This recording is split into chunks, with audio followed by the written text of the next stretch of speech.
Muy buenos días, jóvenes, ¿cómo están? Buenos días con todos, ¿qué tal? Buenos días, si me escuchan, por favor. Estamos comunicándonos bien para iniciar lo que es el desarrollo de la semana número eh, 11, en el caso de Geografía y Educación Cívica. ¿Cómo están, chicos?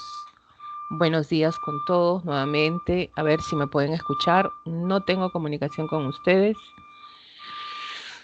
Si todo está bien para poder compartir nuestro material e iniciar, ¿qué tal? Estela María, ¿qué tal? Jimena, ¿qué tal? Héctor Eduardo, ¿qué tal? ¿Cómo están? Muy bien. Entonces creo que me están recepcionando bien. Hola, ¿qué tal? ¿Qué tal? Vamos a empezar. ¿Qué nos toca esta semana? ¿Qué tal les fue en el examen? Espero que hayan tenido buenos resultados, al menos en el caso de geografía, educación cívica, que les vino, por ahí estuve en este caso eh, viendo algunas cosas. Hoy, por ahí gatitos tristes, ¿qué pasó? Vinieron temas que sí hemos tocado en la semana que hemos desarrollado, era cuestión de simplemente razonar. No te voy a hacer acordar, Eduardo, tranquilo, pero todo sigue caminando, vamos con los objetivos que se han trazado, que eso es lo importante. ¿Ya? Eso es lo importante. Pero bueno, la vida sigue, dice que hay que seguir nomás, ¿ya? Mientras tengamos el apoyo de los que están a nuestro lado, hay que seguir, ¿no? Hay que seguir. Bueno, chicos, vamos a empezar. ¿Qué nos toca? La vida sigue, Wilder, sí, la vida sigue. Cada día es una oportunidad, ¿saben, no? Cada día es una oportunidad, hay que darnos esa oportunidad. Hay que poner de nosotros también, que eso es importante, ¿ya? En un proceso de admisión, tú no puedes descartar un curso y decir, ay, este sí, este no, este sí, este no. Para San Marcos, la preparación es integral. Entonces, debemos saber siquiera de cada curso, si hay cursos de repente que no están contigo, por eso yo no me entra ese curso. Yo sé de repente, ya, pues saber y saber al menos de qué trata el curso, pero no podemos obviar y decir, no, ese curso no, ese yo no voy a contestar.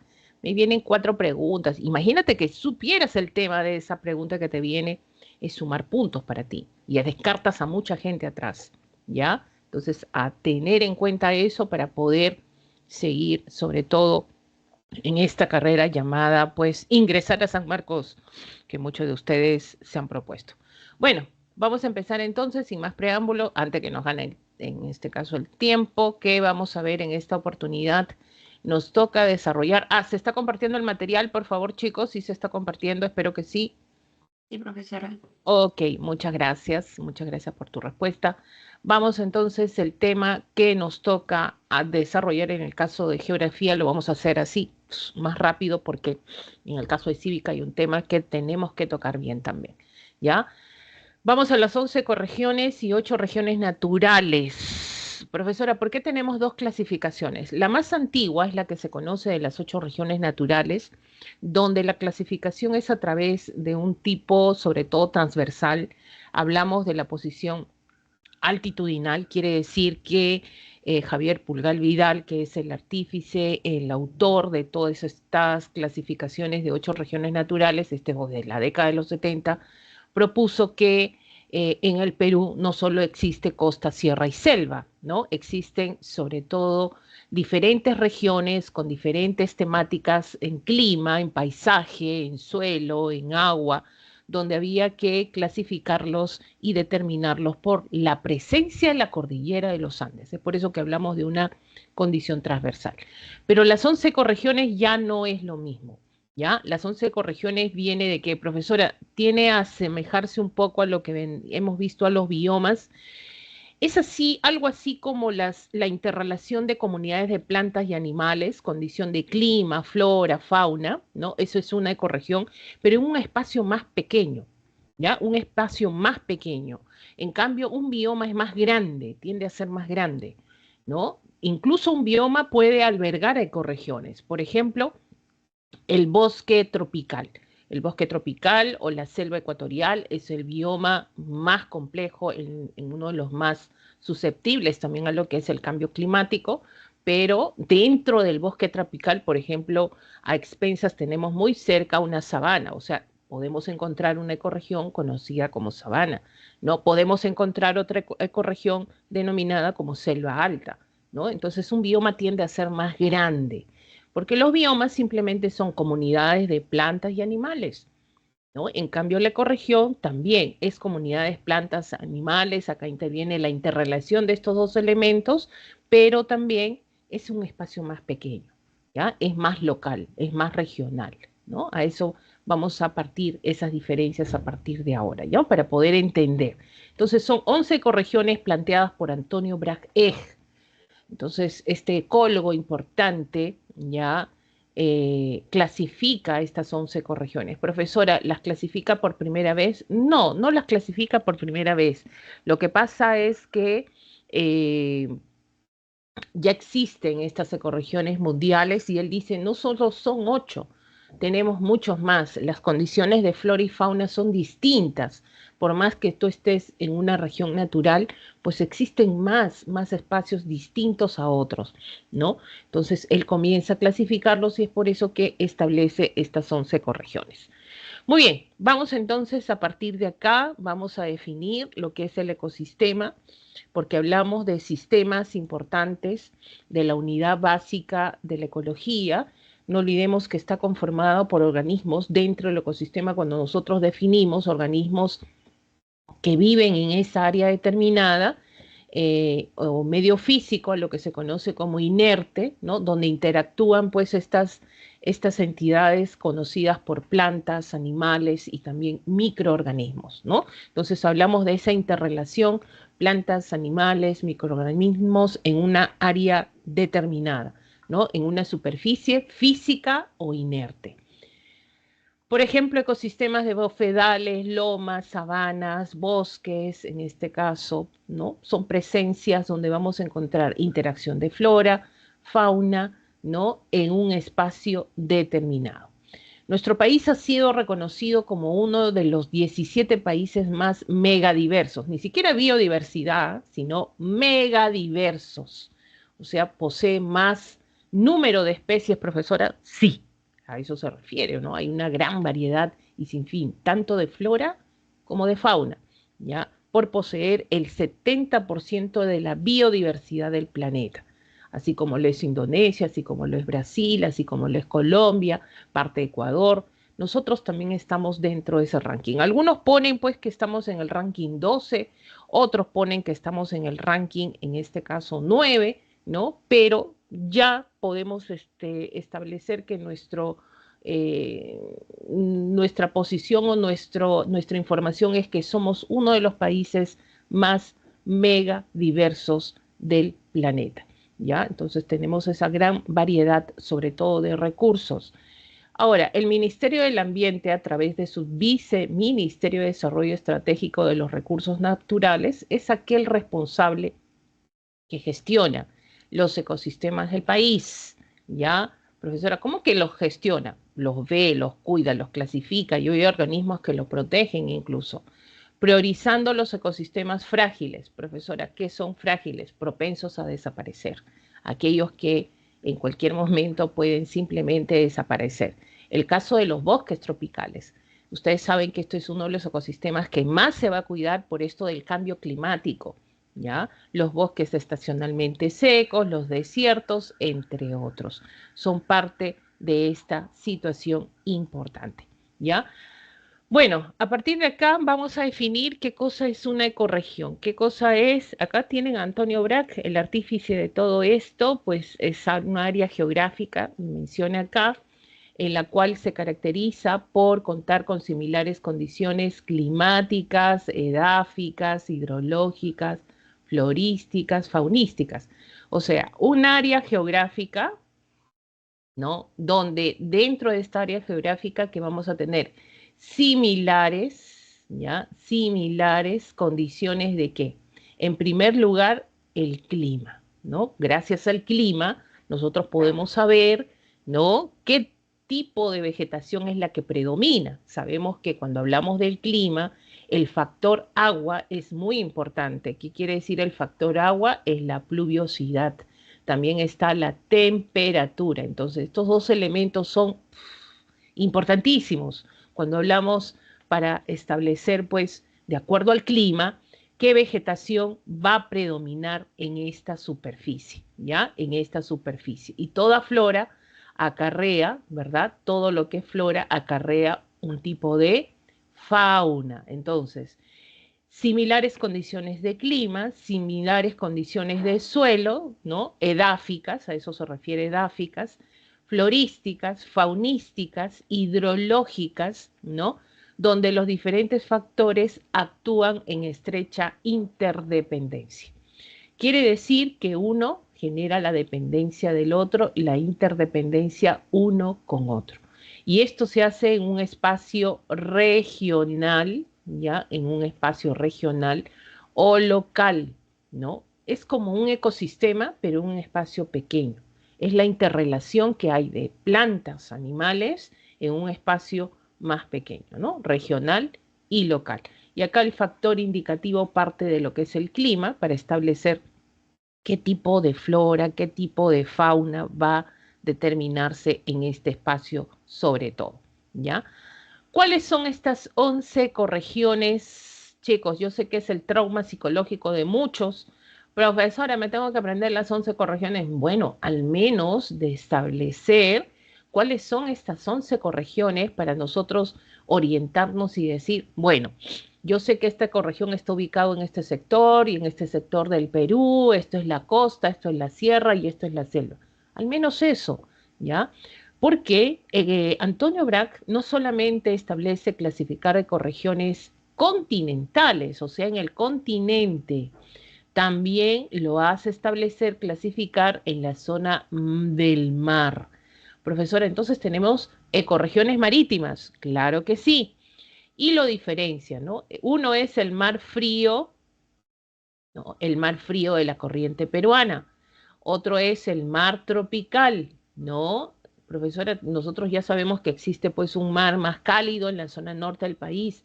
Él lo clasifica como una ecorregión, porque no es lo mismo aguas cálidas que aguas frías. Las especies que habitan esos espacios pues son distintos, se adaptan más al frío y otros más a aguas mucho más elevadas en temperatura. Entonces hay que tener en cuenta eso. Ahora, después, ¿a dónde te vas? Ya ubicaste estas 12 ecorregiones, te vas a la costa peruana. Y si hablamos de la costa peruana, ¿qué ecorregiones vamos a encontrar acá? Acá no tocamos a la cordillera, porque la cordillera vendría a ser la región andina, ¿no? Entonces, en la costa peruana, ¿cuáles son las ecorregiones? Uno es desierto, ¿ya? Y este nombre se conoce como desierto del Pacífico, que lo compartimos con Chile, que se va hasta las zonas, en este caso chilenas. Tenemos en la zona norte, porque esto parte de latitud 5, ¿no? Tenemos en la zona norte dos bosques, y eso que está en la costa, dos bosques. Uno es seco, bosque seco, ¿ya? Y se denomina ecuatorial, y otro es bosque, sobre todo tropical, ¿de dónde? Del Pacífico. Miren, entonces, si hablamos de la costa peruana, desierto del Pacífico, bosque seco ecuatorial, bosque tropical del Pacífico. ¿Qué hacemos? Seguimos subiendo y al subir vamos a serranía esteparia, Puna y los Altos Andes, el páramo, ¿ya? El páramo. Tenemos ahí también la selva alta, la selva o en este caso bosque tropical amazónico, selva baja. Tenemos la zona de sabana de palmeras, ¿ya? La zona de sabana de palmeras. Entonces, vamos a empezar con cada una de estas ecorregiones y ver sus características importantes de cada una de ellas para empezar en este caso, ver en qué consiste cada una de ellas. Vamos entonces. Nos vamos con el primero y el primero está referida a lo que vendría a ser la localización. ¿Se extiende de dónde? Mar frío de la corriente peruana. Fíjense esta ecorregión de dónde a dónde corresponde latitud 5, ya nos vamos de latitud 5 en el caso peruano hasta lo que es el centro de Chile, ¿no? Está formado por corrientes frías que proceden de los mares subantárticos y subtropicales. Profesora, ¿es la corriente peruana? Claro que sí, Pero nosotros sabemos que la corriente peruana no genera la frialdad de las aguas. Pregunto, ¿por qué las aguas son frías? Así de simple, te viene una pregunta de examen. ¿Tú qué respondes? A ver, ¿por qué las aguas peruanas son frías? Y también chilenas también, ¿no? A ver, alguien. Afloramiento, muy bien, por ahí Ana Lucía, Adriana, Julio César, ¿no? En este caso tenemos el caso del afloramiento. Más que los vientos alisios, Ana Lucía, ¿ya? Es el afloramiento de aguas, ¿ya? El afloramiento de aguas, es el ascenso de estas aguas profundas a nivel de la superficie que han hecho pues que nuestras aguas tienden a ser fríos. Ahora, ¿por qué el mar de Chile, mar de Perú tienden a ser fríos? Es por el afloramiento, es en primer lugar. Profesor, ¿hay otros factores? Sí. Ahí de repente podemos meter a los vientos alisios, pero ojo, que los vientos alisios mueven las aguas, no tanto enfrían. Generan el enfriamiento, el traslado de aguas a otros lugares, pero en este caso es un factor, sí, es un factor también, pero no determinante, ojo, ¿ya? Pero uno de los más grandes importantes es el afloramiento. Por mucho, en este caso tanto, ¿ya? Por mucho tiempo no se habló, ¿ya? ¿Qué dice Eduardo? El afloramiento puede ser, sí es, en este caso, el afloramiento, pues Eduardo, ¿ya? En este caso sí hay que tener mucho cuidado con eso, porque por mucho tiempo yo veía gente cuando hacía preguntas y me decían, profesora, las aguas son frías, esto debido a la corriente peruana. Perdón, no, esto fue descartado hace mucho tiempo, ¿ya? La corriente peruana es un factor, pero que genera, sobre todo, influenciar en las condiciones climáticas de la costa. Pero el enfriamiento es así, ¡puf! Total, primero el afloramiento, ¿ya? Entonces eso tenemos que marcar si es que viene una pregunta referida a esto.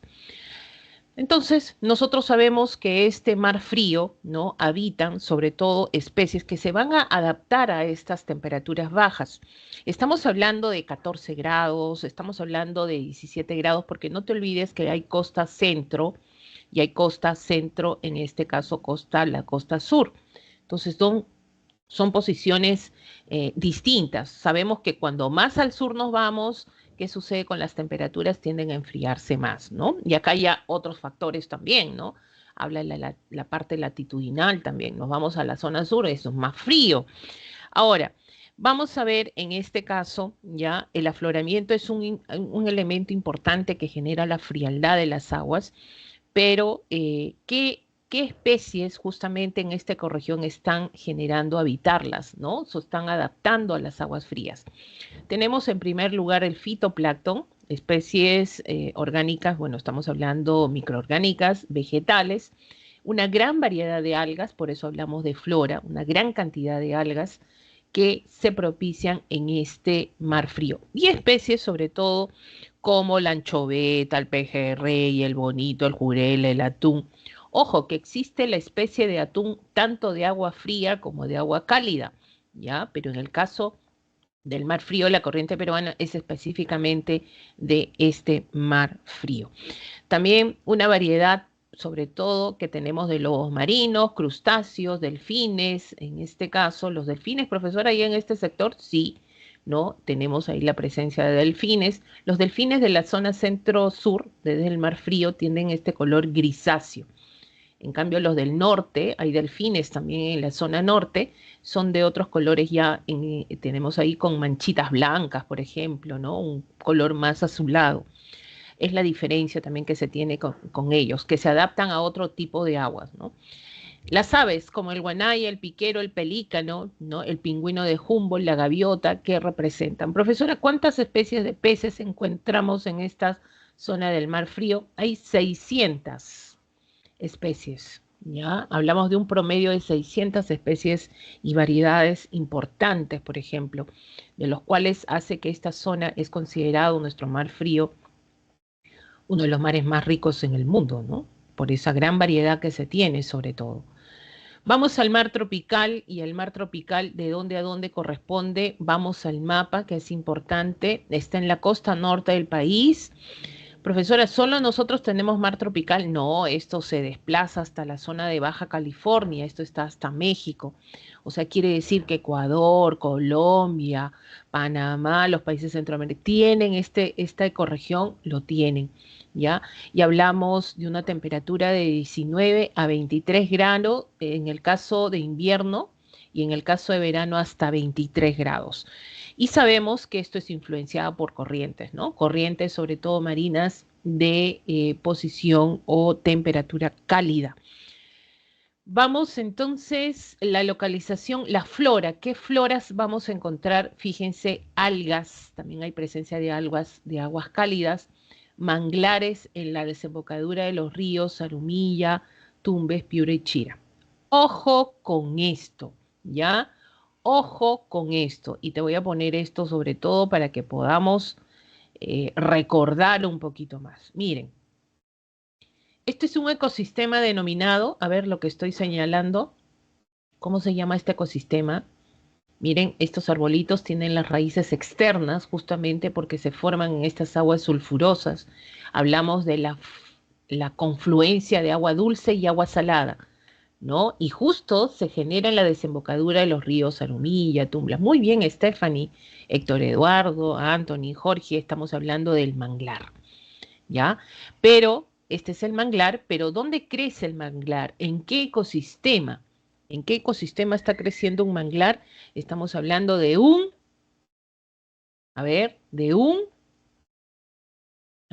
confluencia fluvio-marina, agua dulce y agua salada, ¿ya?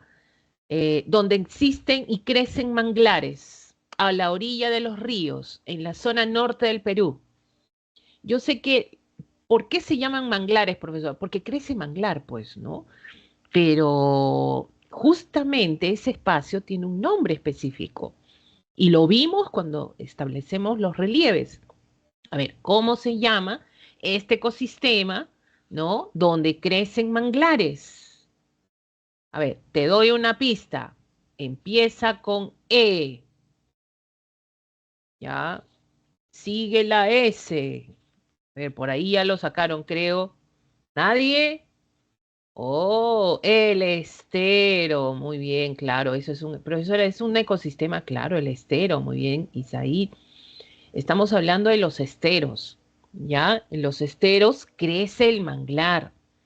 Y justamente estos esteros son propios, el tipo de agua, la temperatura que existe acá hace que crezca este tipo de vegetación, ¿no? Y es por eso que más lo conocemos como, sobre todo, manglares, ¿no? Muchos lo conocemos como manglares. No se te vaya a ocurrir tú ver este tipo de preguntas en algún momento, no sé, sospecho por ahí que te vayan a hacer ese tipo de preguntas donde te digan, hay un grupo de estudiantes se fue al norte del país y comenzó a ver esteros, llegaron a zona de esteros donde habían muchos manglares, ¿no? Dime a qué ecorregión llegaron estos estudiantes, ¿no? Todos dicen, hay esteros, muy bien, hay como hay arbolitos, marco bosques. Bosque tropical del Pacífico, esa es la respuesta, ¿no? Y no ingresas, pues, ¿ya? Y no ingresas.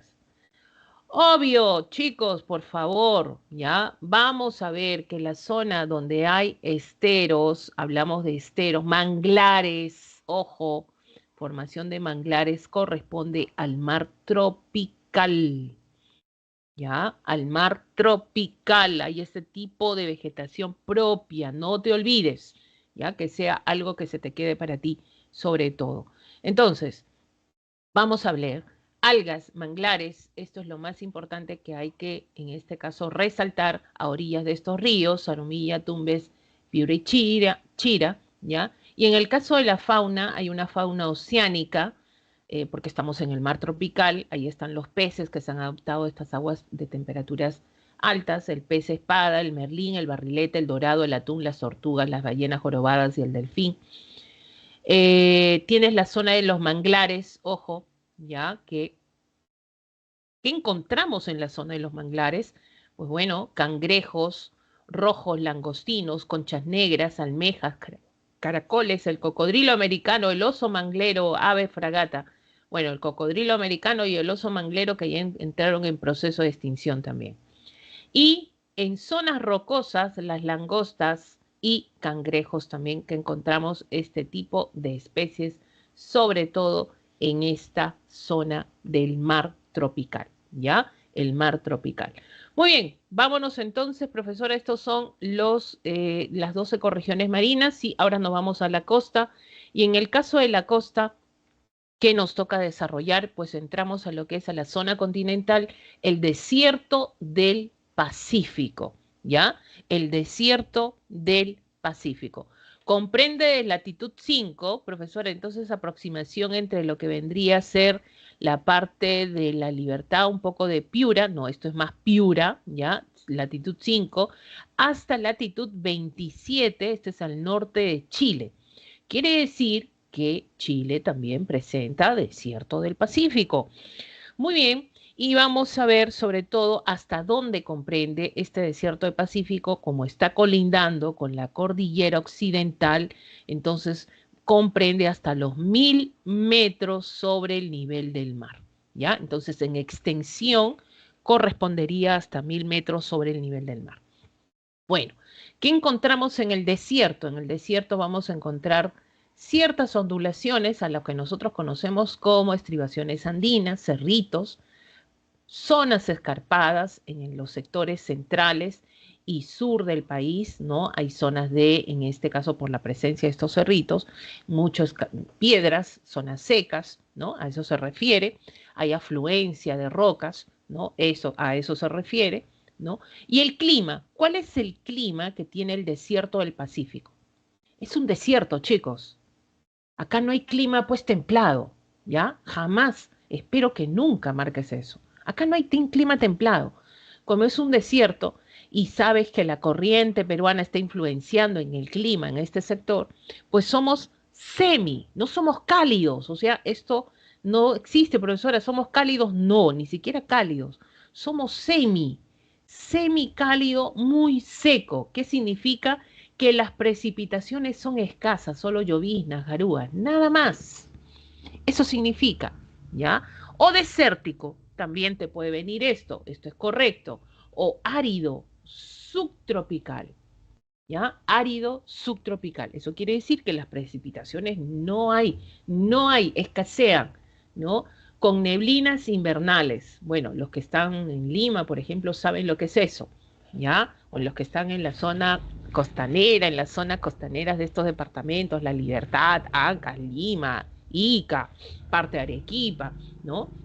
Saben lo que es las neblinas invernales, ¿no? Ahora, viene la flora. ¿Qué flora es la que predomina? ¿Qué es lo que ha venido en examen, chicos? Desierto del Pacífico, sabemos que no hay mucha vegetación, es escasa la vegetación por las pocas precipitaciones. Entonces, vamos a encontrar ahí totorales, junciales, tinanciales, ¿no? En ciertas formaciones donde hay estancamiento de agua, ¿no? El caso de pantanos, humedales, por ejemplo, ahí vas a encontrar este tipo de vegetación. Pero algo que ha venido mucho en examen, ¿ya? Y esperemos que se repita para que tú puedas marcar, son las lomas, formación de estos ecosistemas, las lomas costeras. Y las lomas costeras tienden a aparecer en época de invierno, ¿ya? En época de invierno aparecen las lomas costeras. Esto es parte de la formación, sobre todo en este caso, del desierto del Pacífico. Y también la fauna es rica en especies endémicas. Profesora, ¿qué significa esto de endémicas? Especies únicas. No las vas a encontrar en en ningún otro espacio, en otro ecosistema, no, solo acá, ¿ya? ¿Y cómo es endémica? Solamente, bueno, sobre todo especialmente en aves, el cernícalo, el aguilucho, la tortolita peruana. Bueno, en este caso de las aves son las que se distinguen, sobre todo en este desierto del Pacífico. Están los reptiles, las lagartijas, serpientes, los peces, el caso del bagre, la lisa, los crustáceos, el camarón de río, sobre todo. No olvidemos que toda la costa y esta parte del desierto del Pacífico, ¿no? Está lidiada, pues forma parte de la vertiente del Pacífico, los ríos de la costa, pues. Y hay formación de camarón, profesora, sí, pero los camarones de río más está en la zona centro, Lima, ¿ya? Cañete, por ejemplo, ¿no? Y hasta la zona sur, ¿no? No hay tanto camarón en la zona norte, ¿ya? Más en la zona sur, para que tengan ese datito, por ejemplo, ¿ya? Entonces, en el desierto del Pacífico, no olvidemos estas características. Muy bien. Vamos entonces a lo que es el bosque seco Profesora, ecuatorial. disculpe que le Sí, interrumpa. dime, Justo cuando dijo algo de que él no había en la zona sur, ahorita es que se me cortó un poquito y no entendí. el camarón. El Ah, camarón, el caso del camarón, claro, camarón de río lo encontramos más y se ha desarrollado más a partir de Lima hasta la zona sur del país, ¿no? En el caso del norte, cuando te digan, profesor, en los ríos hay presencia, es casi nada, que es casi nada la presencia de camarones, ¿ya? Más es en la costa centro-sur, la presencia de camarones de río sobre todo. A ese datito nada más, ¿ya? Bueno, nos vamos al bosque seco ecuatorial y en el caso del bosque seco ecuatorial, miren esta palabrita, por favor, para que ustedes se orienten también. Estamos en la costa peruana. Estamos en la costa peruana. Miren qué regiones está abarcando lo que es el bosque seco ecuatorial. Hablamos de Tumbes, Piura y Lambayeque, por ejemplo, en el caso peruano, ¿ya? Quiere decir que hay árboles, o sea, hay bosques, pero mira cómo son, secos. Ojo con esto. Entonces, razonemos un poco y fíjense si esto está y vemos todo lo que está de lila, por ejemplo, en el mapita, ubicando lo que es el bosque seco ecuatorial. Esto se va hasta la zona seca del valle del río Marañón en Cajamarca. Miren hasta Cajamarca, hasta donde se prolonga como una especie de, en este caso, de hilo, ¿ya? Por ahí, ¿no? Es una pequeña porción nada más, pero hay presencia de bosque seco ecuatorial en este sector. Entonces, profesora, ¿me tengo que asociar a bosques? Sí. Ahora, mira el clima, por favor. El clima, estamos cerca a la línea ecuatorial, estamos a zonas de baja latitud, estamos en la costa peruana.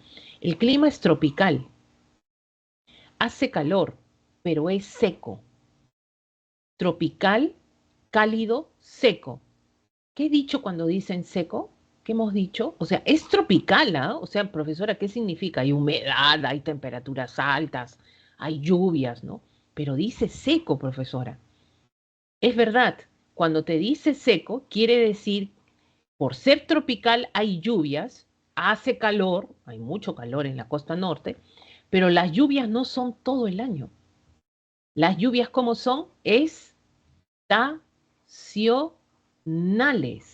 Tienden a ser estacionales. Y al ser estacionales, ¿qué significa? Que cuando llueve, todo se vuelve verde, verde, verde, verde, verde, verde, ¿no? Por ahí se infiltra también, va la napa freática, ¿no? Ahí empoza el agua. Y las raíces de los árboles se alimentan de eso también.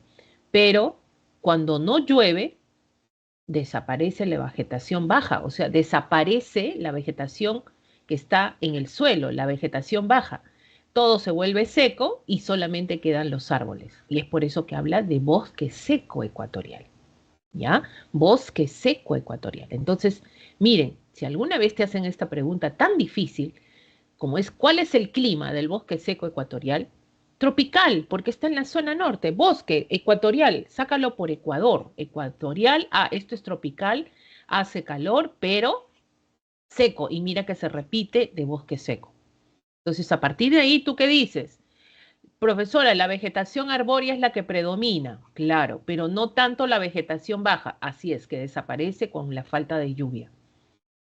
¿Dónde lo ubicamos a esto? Miren cómo es el relieve, es llano en algunos sectores, como el caso este, es montañoso.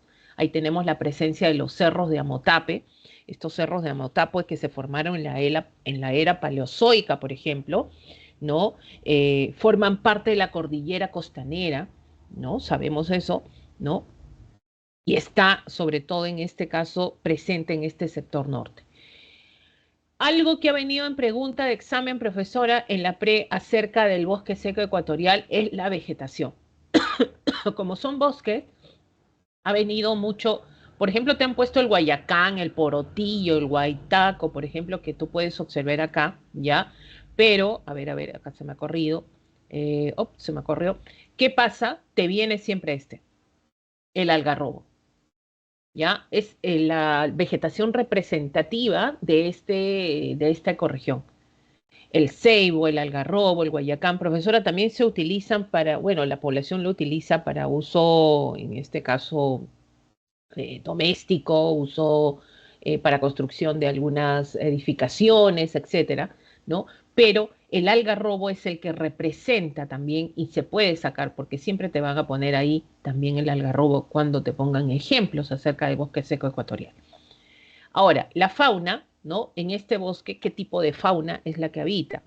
Fíjense, acá tenemos, sobre todo en el bosque seco ecuatorial, ¿no? Tenemos la pavali blanca, el oso de anteojos, el puma, el oso hormiguero, el zorro de sechura. Profesora, el puma, profesora, el oso de anteojos. Todo esto está en el bosque seco si esto es costa peruana, profesora. Sí, por eso Antonio Brac dijo, no es posible que habiten este tipo de especies en una zona supuestamente que nosotros conocemos como costa. ¿Qué ha pasado? ¿Por qué llegaron estas especies acá o por qué habitan esta zona? Es porque se han conectado con la región amazónica. Muchas de estas especies tienen, en este caso, ya, tienen origen amazónico. Han cruzado por el paso más bajo, ¿no? Paso o abra más bajo que tiene el Perú, que es Porcuya. ¿Ya? Por Cuya. Como está conectando con Cajamarca, estamos hablando de este traslado que ha habido de estas especies de origen amazónico a la zona del bosque seco ecuatorial. Es por eso que encontramos este tipo de, sobre todo, de fauna. ¿Ya? A tener en cuenta eso. ¿Ah? Ahorita voy a hacer un repaso de todo esto rapidito también para ver en qué podemos ubicar rápidamente. Nos vamos al otro bosque y miren, si ustedes ven el mapa, voy a agrandar el mapa, ¿ya? Miren dónde queda el bosque tropical del Pacífico. Profesores, Tumbes, sí, chiquitito, ¿ya? Chiquitito tenemos acá. Este es nuestro bosque, en este caso tropical del Pacífico. Miren la vegetación, profesor, esto parece la Amazonía. Sí, parece la Amazonía. ¿Ya? Porque los árboles son de gran tamaño, miren, superan los 30 metros. Ahí encuentras cedro, guayacán, ceibo, gualtaco, palo de balsa. El palo de balsa es utilizado, en este caso, un árbol que tiene la madera con baja densidad y sirve para elaborar embarcaciones, por ejemplo, ¿no? Flotan mucho más rápido también. Gran cantidad de pifitas, en este caso la salvagina, por ejemplo, una de ellas, pero miren ustedes, ¿ya? Pareciera, ¿no? Está el jaguar, profesora, el otorongo, entonces también en esta, mira, coincidencia con el bosque seco ecuatorial, que acá también vamos a encontrar que la fauna tiende a ser de origen amazónico, ¿ya? De origen amazónico. ¿Dónde se localiza? Está a lo largo de la costa del Pacífico, desde la zona norte, estamos hablando en la zona de Tumbes, conocida como la zona del Caucho. Ahora, no solamente nosotros lo tenemos, esto se prolonga hasta lo que es América Central. Entonces, aquellos países que también están en América Central, bueno, Ecuador, Colombia, Panamá, la parte, en este caso, de Costa Rica, etcétera, todos ellos también presentan este tipo de ecorregión, ¿ya? Pero en el caso de nosotros, a nosotros nos tocó chiquitito, nada más. Y mira el clima, quiero que te fijes en el clima. Y el nombre de la ecorregión, bosque, quiere decir, ¿cuál es la vegetación predominante? Árboles. Pero árboles de qué? De gran tamaño, superan qué cosa? Los 30 metros de altura, ¿ya? Entonces, ¿hay vegetación baja? También. Ahora, dice húmedo, ¿qué significa tropical húmedo?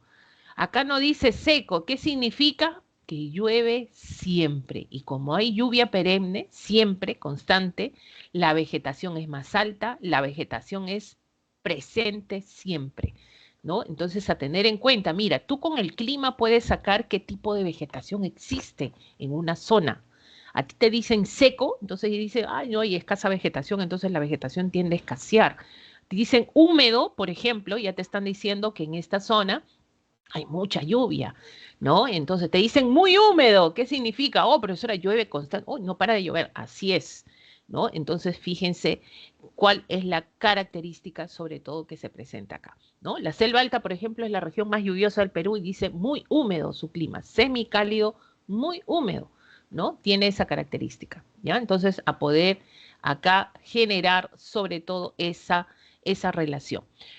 Muy bien, entonces vamos acá, dice la flora, ¿ya? Colinas menores con numerosas quebradas, bosques densos de árboles que superan los 30 metros, tenemos gran cantidad de epifitas, ¿ya? La fauna de origen amazónico, el jaguar, el otorongo, el monocoto de Tumbes. Esto sí, subrayenlo porque ha venido muchas veces en pregunta. Te han puesto, por ejemplo, esto para confundir a los chicos. Yo no sé por qué hacen eso, pero bueno, te ponen el jaguar, el otorongo, ¿no? Te ponen el oso hormiguero y te dice, ah, tú dirías, ah, profesor, esta es la Amazonía. Yo por la fauna he sacado la Amazonía, profesora, marco la Amazonía y te ponen después al final, te ponen el monocoto de Tumbes. Ya, pues la Amazonía no es Tumbes, pues. ¿Ya? Entonces ahí nomás tú te detienes, ajá, ajá, alto, alto. Si te ponen el monocoto de Tumbes, o también conocido como el mono aullador, ¿ya? Entonces quiere decir que esto es bosque tropical del Pacífico. Esta especie de monito, que ya entró en proceso de extinción también, se ubica en esta ecorregión peruana. ¿Ya? Está en esta ecorregión peruana. Muy bien, entonces, chicos, ¿qué tienen en común el bosque seco ecuatorial y el bosque tropical del Pacífico en la fauna? ¿Qué tienen en común en la fauna? A ver, ¿qué tienen en común en la fauna? El bosque tropical del Pacífico y el bosque seco ecuatorial. ¿Qué tienen en común estos dos ecorregiones en su fauna? A ver, ¿qué tienen en común? Muy bien, Héctor Eduardo, muy bien, Estela. De origen amazónico, ¿ya? De origen amazónico, no olvidemos eso. Ahora sí, vamos a subir la cordillera, ¿ya? Vamos a subir la cordillera. Y fíjense, estamos hablando de lo que es serranía esteparia. ¿Qué significa serranía esteparia, profesora? Bueno, esta denominación se debe que en este tipo de ecorregión las lluvias no son todo el año, y eso lo sabemos porque en la sierra no llueve todo el año. Las lluvias también tienden a ser estacionales, ¿no? Entonces tú cuando vas a la época, a la sierra, en la época de lluvia, diciembre, enero, febrero, marzo, tú vas, viajas allá, ¿qué sucede? Pues todo es verde, la sierra pues parece la selva, todo se cubre de verde, verde, verde, verde, pero cuando vas en junio, julio, por ejemplo, todo es seco, porque no hay lluvias. Entonces, esa contrariedad de paisajes, ¿no? Se conoce como serranía, en este caso de tipo esteparia. ¿Dónde se extiende? A lo largo del flanco occidental, vemos acá todo lo que está de marroncito, ya todo lo que está de marroncito en el mapa.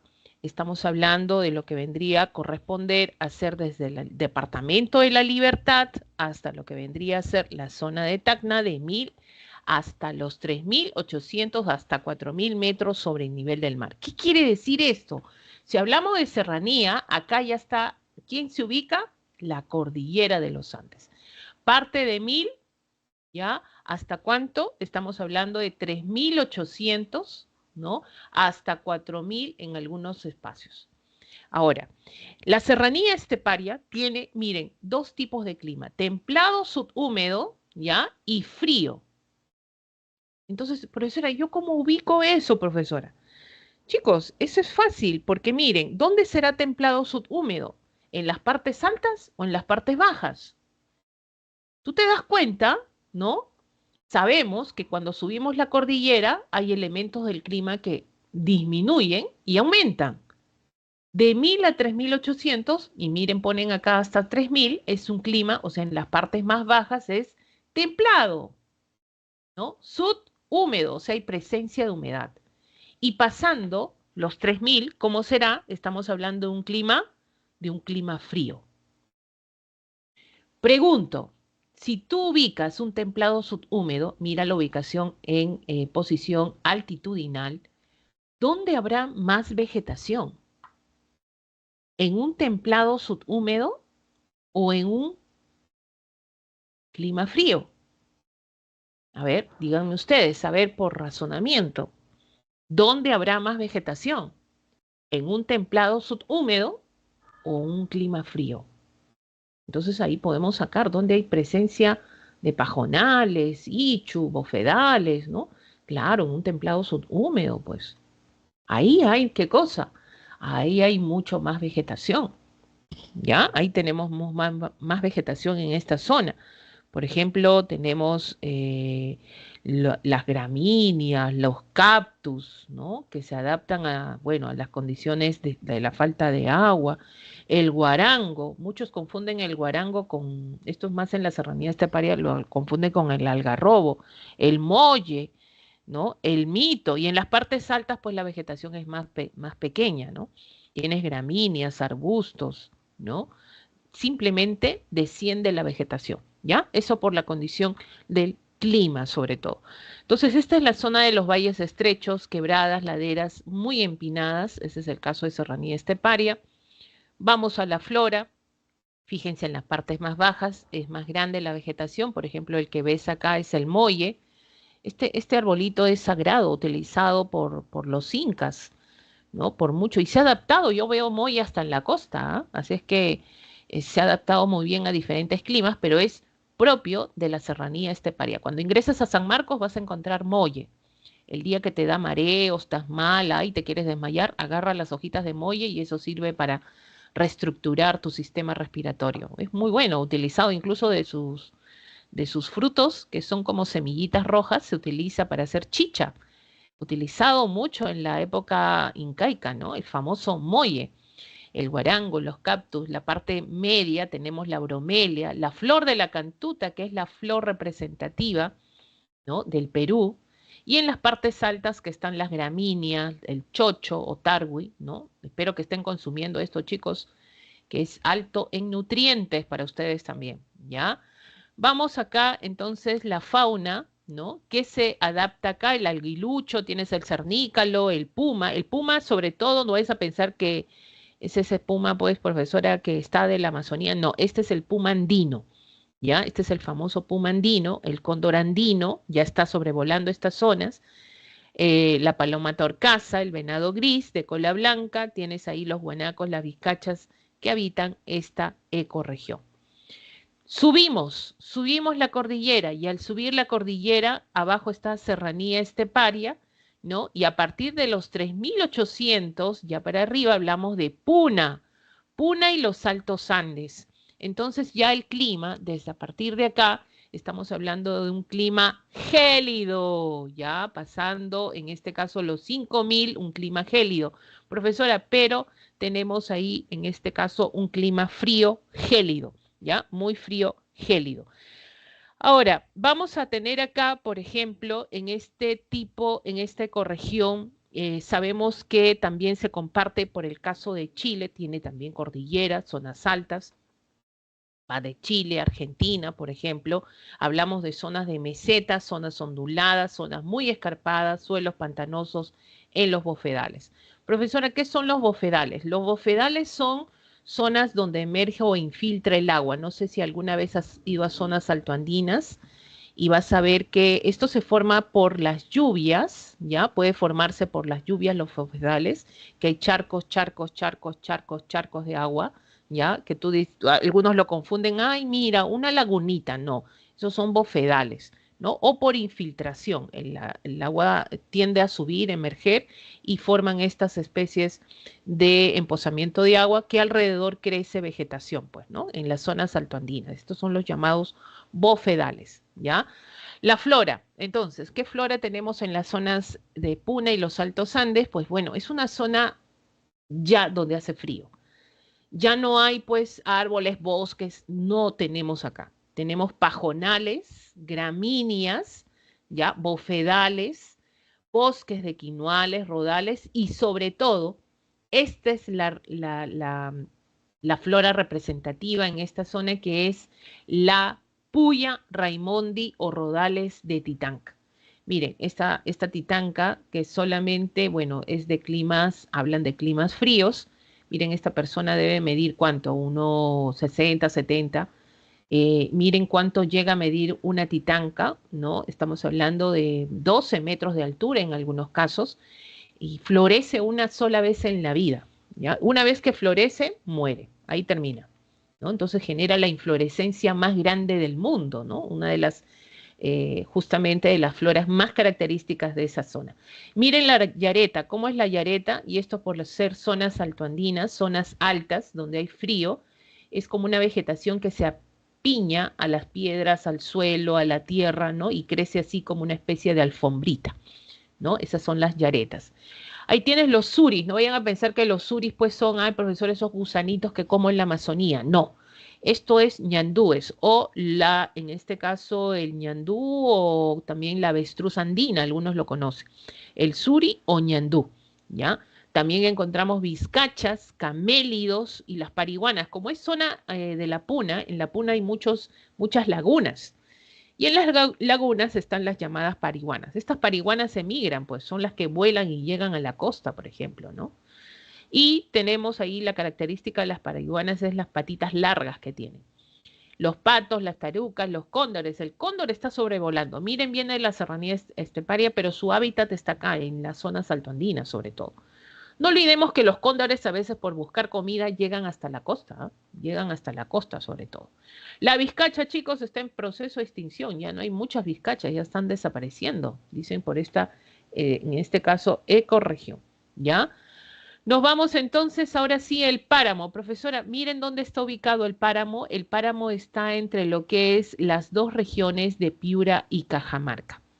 Estamos hablando de las cuencas altas de los ríos Quirós y Huancabamba. Es la ecorregión menos conocida y menos estudiada hasta la fecha. ¿Ya? Es la ecorregión menos conocida y menos estudiada hasta la fecha. Algunos dicen, profesora, ¿el páramo a dónde pertenece? ¿A la costa, a la sierra, a la selva? ¿A dónde pertenece el páramo?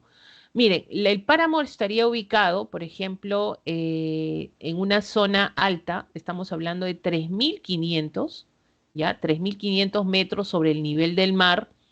Eso quiere decir, si es 3.500, a 3.500, profesora, yo siento frío. Y es por eso que el clima es frío, ¿ya?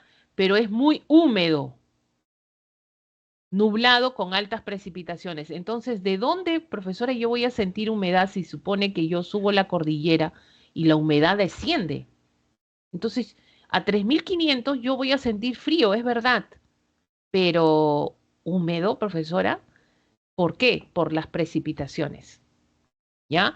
Por las precipitaciones. Acá se está juntando ya los vientos, la nubosidad, todo y está generando altas, en este caso, precipitaciones. Acá hay lluvia. Es por eso que habla de un clima muy frío. Este es el clima del páramo. Frío, muy húmedo. Ojo con esto, ¿ya? Porque uno puede decir, 3.500 la humedad desciende. No, acá la humedad es por las precipitaciones que acontecen en el páramo, sobre todo. Entonces, ¿dónde encontramos? Zona de mesetas, zona de altas cumbres, zonas onduladas. Y miren, esto es la característica del páramo. Tú cuando vayas al páramo en alguna vez, en la zona parte de Cajamarca sobre todo hay más de esto, miren lo que vas a encontrar. Siempre va a haber neblina. Neblina, neblina. A pesar que llueve y hay mucha humedad, ¿ya? Mira, tú caminas por esta zona y vas a decir, profesora, estoy en la Puna. No, no es Puna.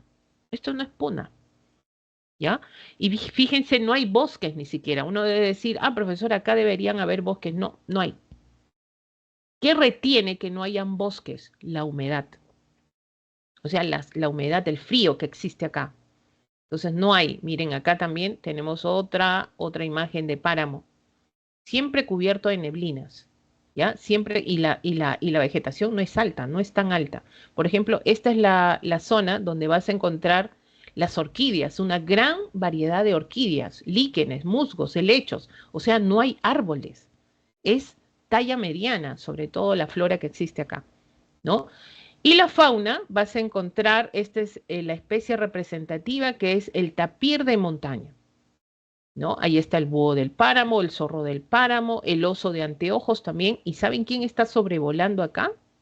También el cóndor andino, miren acá. ¿Ya? El cóndor andino también sobrevolando el páramo. Miren por qué zona se va el cóndor. Serranía esteparia, la Puna, el páramo. Miren por dónde se está yendo el cóndor. Vamos a las regiones, ecorregiones que están ya en el oriente, y en esta oportunidad tenemos la selva alta, ¿ya? Todo lo que está de verde clarito acá correspondería presencia de montañas. No olvidemos que todavía hay cordilleras en este flanco, ¿no? Oriental andino, sobre todo, porque está en la zona oriental. Pero la selva alta está conectando también con las cuencas altas de los ríos Jequetepeque, Saña, La Leche, Chira, Piura y partes medias de la zona conocida del Marañón, ¿ya? Entonces miren el clima en la selva alta, es un clima semicálido, ¿ya? Semicálido, muy húmedo. Quiere decir que llueve, llueve, llueve mucho, mucho, mucho. Hablamos de temperaturas de 22 a 12, tanto en las zonas bajas y en las zonas altas tiende a disminuir un poco la temperatura. Pero es un clima semicálido porque no es que, profesor, ¿esto qué significa? En el día, calor, oh, te mueres de calor. Y en la noche, refresca, ¿no? Igual que en el desierto del Pacífico. ¿Te acuerdas que era semicálido en el desierto del Pacífico? En la noche, en el día calor y en la noche baja la temperatura. Entonces, pero en el caso de la serranía, del desierto del Pacífico era muy seco. Esto es muy húmedo. La selva alta es muy húmedo por las altas precipitaciones. Y miren los relieves que se distinguen acá. 3 pisos altitudinales, bosques enanos, bosque de neblina y bosque de lluvia. Profesor, ¿eso qué significa? Vamos a encontrar, esto saben a qué, para que no te confundas mucho a qué se refiere el tipo de vegetación. Bosque enano predomina ya la vegetación baja. Bosque de neblina, presencia de neblinas, que hace que la vegetación no crezca mucho, predomina la vegetación media. Y bosque de lluvia predomina ya la vegetación alta, o sea, los bosques, árboles de gran tamaño, por ejemplo. Entonces, va de menos a más, por eso dice bosques enanos, ¿ya? Y estos se forman, no pasan de los 5 metros. Ahora, ojo, en un bosque enano predomina la vegetación baja, pero eso no quiere decir que no encuentres árboles. Estoy hablando de la predominancia, o sea, hay predominancia de vegetación apegada al suelo. ¿Ya? A eso, en este caso, nos estamos refiriendo. Y igual, acá en el bosque de neblina, lo mismo, ¿no? Por ejemplo, ahí tienes arbustos, tienes ahí en este caso y presencia de árboles que se resisten, sobre todo al frío. No son tan altos, eso sí, los árboles, ¿no? En el bosque enano. En el bosque de neblina, vamos a encontrar, ¿no? Que ahí el aire, la humedad está formando esta constante neblina, ¿no? Las precipitaciones que hay y la vegetación que predomina es media. Por ejemplo, en esta zona encontramos las orquídeas, ¿ya? Una gran variedad de orquídeas. Tenemos ahí la presencia de bromelias, ¿no? Epifitas, por ejemplo, en esta zona de bosque de neblinas. En el bosque de lluvias ya no, pues en el bosque de lluvias ya encontramos caoba, palmeras, ¿no? En este caso, ceibo, ¿no? Que representan, y esto es más denso, más exuberante por las altas precipitaciones que acontece en este tipo de superficie. ¿Ya? Entonces, esto es por el tipo de vegetación, sobre todo. Vamos a encontrar estos 3 pisos altitudinales. Por ejemplo, ¿cuál es la vegetación? No olvidemos que en esta zona también se encuentra lo que es endenismo. Ojo, endenismo que significa especies únicas, ¿ya? En el caso de la fauna, estás observando algunos de ellos, como es el caso del mono choro de cola amarilla. El mono choro, chicos, está en peligro de extinción también, el pobrecito. El mono choro de cola amarilla, ojo. El gallito de las rocas, es la ave representativa del Perú, ¿no? El oso de anteojos, la sachabaca, el armadillo, la variedad de picaflores. Nosotros tenemos una gran variedad de picaflores en nuestra selva alta también. Bueno, la flora quinoa es variada. ¿Te acuerdas los 3 pisos altitudinales? Bosque enano, bosque de neblina y bosque de lluvias. Entonces, talla baja, talla media, talla alta. Miren la gran variedad de flora que hay. Una gran variedad de flora que existe en la selva alta, desde baja hasta alta, ¿no? Cedro, quina, cao, en este caso el cacao, el roble, el sauce, el nogal, las orquídeas, bromelias, o sea, una gran variedad de especies, tanto de flora como de fauna, ¿ya? Muy bien, nos vamos al bosque tropical. Esta es la penúltima ecorregión, ¿ya? Soy de Tumbes y en la parte de la plaza y en Corrales hay un árbol que se le suele conocer como matacojudo. ¿Tiene algún otro nombre? Eh, ¿Cómo me dices eso? ¿Cómo que matacojudo? Creo que ese arbolito, si le has tomado foto, no tengo la fotito, ¿ya?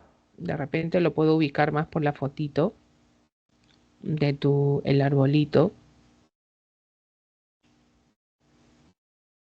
Ese arbolito.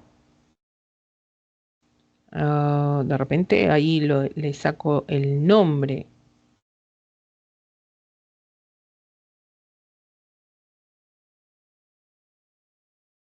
A ver, ya, y ahí lo respondemos. A ver, por ahí había cositas. ¿Qué más me dicen por acá? A ver, dice Avenida Matacoto y por árbol de Tumbes. Sí, me parece que este es. A ver, si no tengo. Si no tengo equivocarme. em, lo conocen de esa manera, pero el nombre científico, el nombre,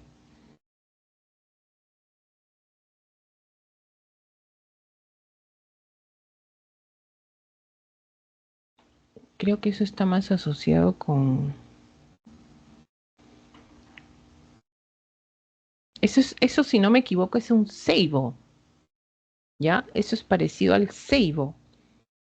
Le dicen matacojudo, bueno, tiene una historia ahí, ¿no?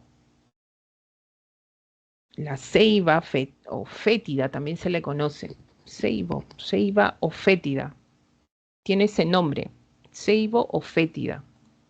Bueno, hay un nombre científico más que nada, ¿no? Por ahí, pero ya, y son comibles porque tengo entendido que solamente lo utilizan o también le dicen matacojudos. Por eso, eso de matacojudos viene de que lo denominan como el árbol también dinamita, por ahí creo que le suelen denominar, ¿no? Se suelen desprender. Es la ceiba, me parece. Esta es la ceiba, ¿ya? Por el gráfico. La ceiba. Tengo entendido, más es la ceiba. Eres de Tumbes. Tumbes, hace mucho calor en Tumbes. Bueno, vamos entonces, seguimos con el último, nos vamos a la última, ya, la última, a la penúltima ecorregión. Vámonos antes que no se nos pase el tiempo.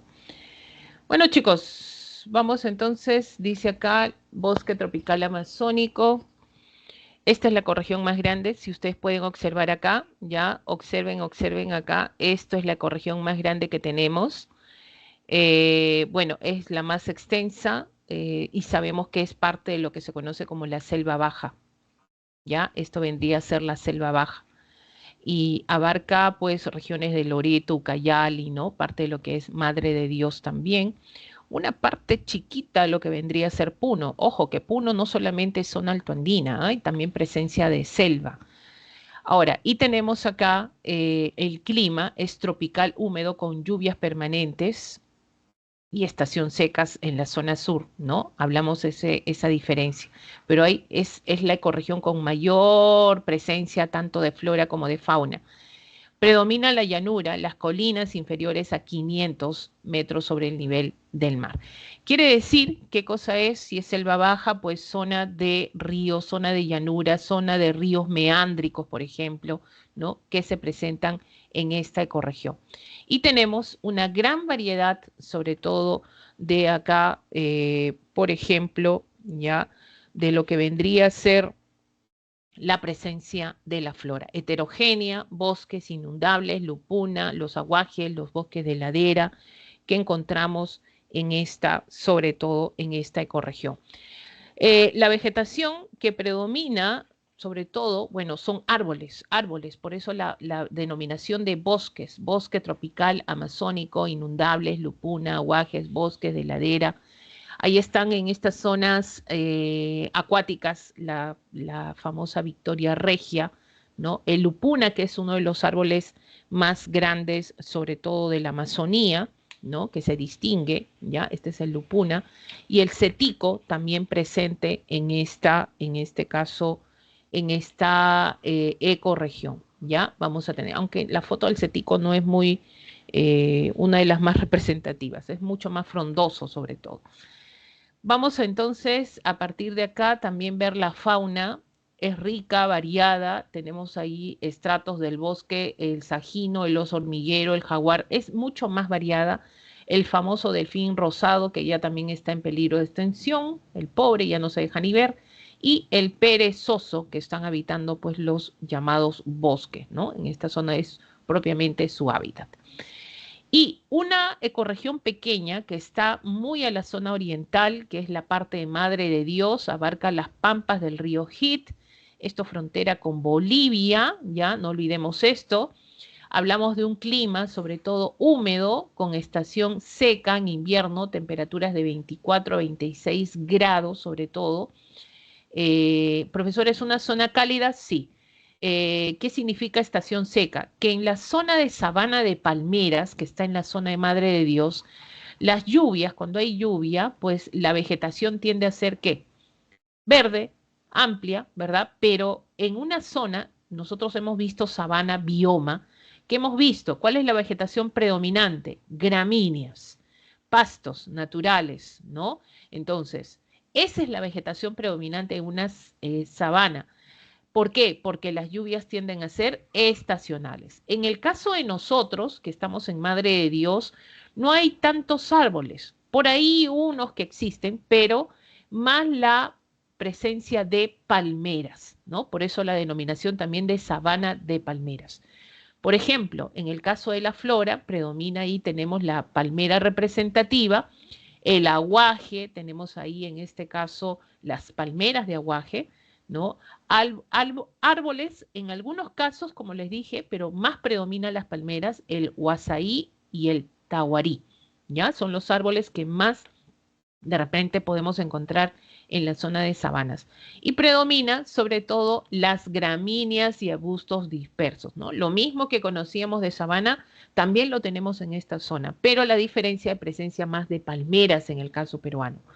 La fauna, pajonales, en la zona de pajonales y en los ambientes acuáticos. Bueno, tenemos a las especies raras, profesora. ¿Por qué son raras? Porque son diferentes a las demás especies comunes, ¿no? Está el lobo de crin, ¿no? Este lobo de crin, que ¿cuál es la característica del lobo de crin?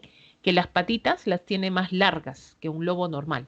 El ciervo de los pantanos, el color de su pelaje, por ejemplo, característico propio, ¿no? De la zona, y el tucán gigante, no sé si conocen al tucán o también conocido como el tucán gigante que tiene pues su pico característico, ¿no? Esta ave, ¿no? Así, ¿no? Y tiene el pico muy grande. Bueno, gigante, ¿por qué? Porque estamos hablando de entre 56 y 63 centímetros desde la pluma más ahí próxima, la medida que se tiene de este animalito. ¿Y dónde se encuentra? En sabana de palmeras. ¿Dónde está sabana de palmeras? Esto en la zona de Madre de Dios. ¿Ya? Ambientes acuáticos, la nutria, gigante, ranas, peces, etcétera, por ejemplo. Muy bien, chicos, entonces estas vendrían a ser las 11 ecorregiones. Vamos a pasar, en este caso, no es Quinea Pinatá. A ver. Algunos lo conocen de esa manera, ya. Valdivieso, ya, Pinata, no es Quilegeia, Pinata. Bueno, eso de repente es el nombre científico, más que nada de la vegetación. El común denominador del arbolito es lo que de repente algunos quieren determinarlo, ¿no?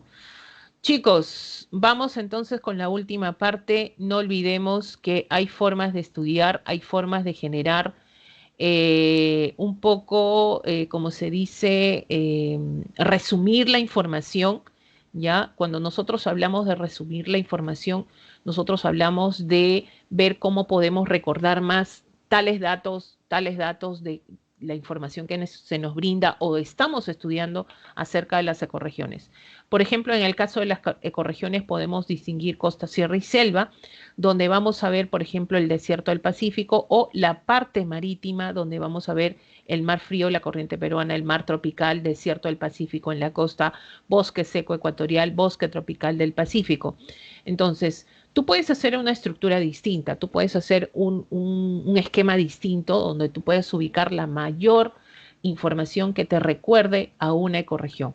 Pero eso sí, nunca confundir, pues, ¿no? La ubicación de un bosque seco que está en la selva, jamás vamos a confundir eso. Un bosque tropical del Pacífico tampoco, que vamos a confundir ese tipo de información. Hay que siempre establecer, por ejemplo, determinar qué es lo característico en cada una de estas ecorregiones. Por ejemplo, si hablamos de lomas, lomas costeras, ¿dónde lo ubicamos a las lomas costeras? A ver, ¿dónde ubicamos a las lomas costeras? ¿Dónde dicen que ubicamos a las lomas costeras? Díganme ustedes, rapidito chicos. ¿Dónde ubicamos a las lomas costeras? En el desierto, muy bien. Esto está en el desierto del Pacífico. Nos vamos al desierto del Pacífico. ¿Dónde ubicamos manglares?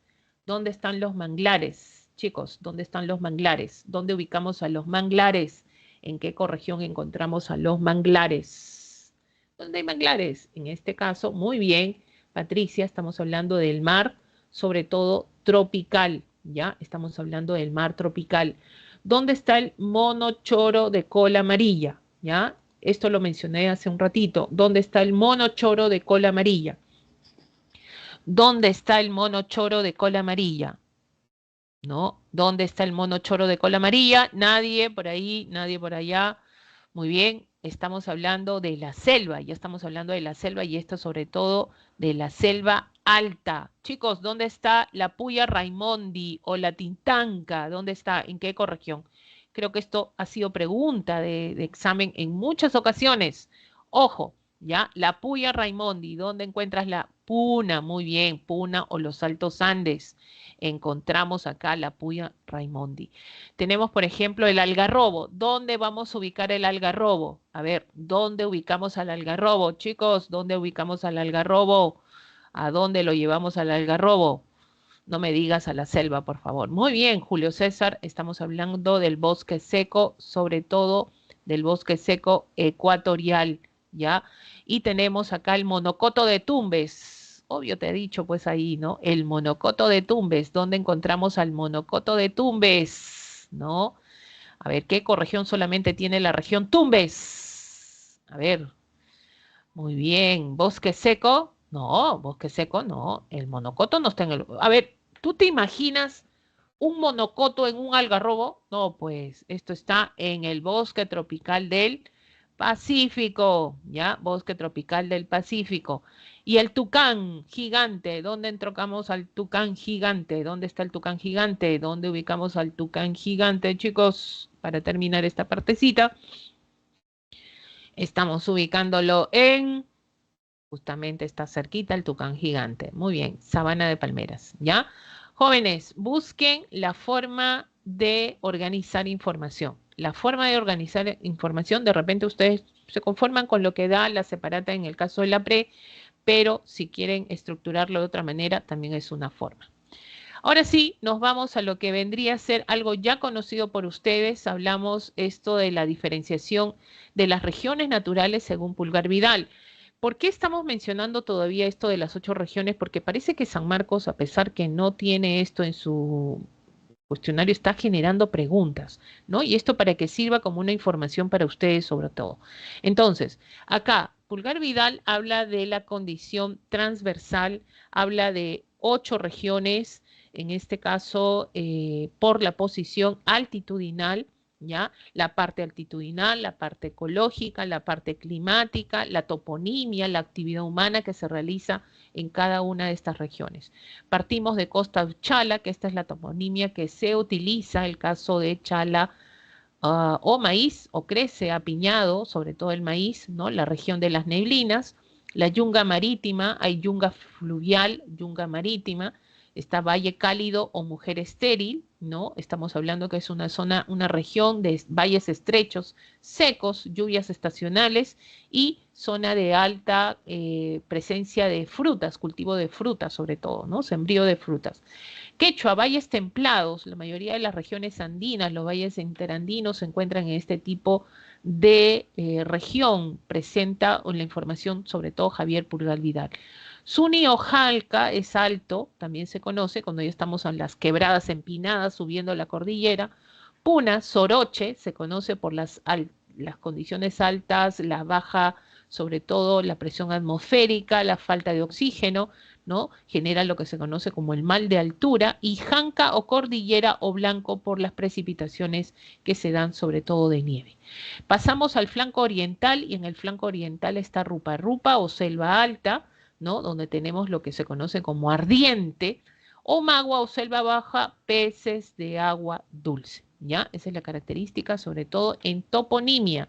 En el caso de lo que es las condiciones de clima y sobre todo la ubicación altitudinal, ¿no? Algo que sí deben recordar en el caso de 8 regiones es esto: la posición altitudinal de 0 a 500, de 500 a 2300, de 2300 a 3500, así miren cuánto va de 500, 3000. El último que queda es el que se repite en la región siguiente, ¿no? 3500 es lo último que se repite y así consecutivamente, a diferencia de lo que vendría a ser la región, en este caso de Puna, ¿ya?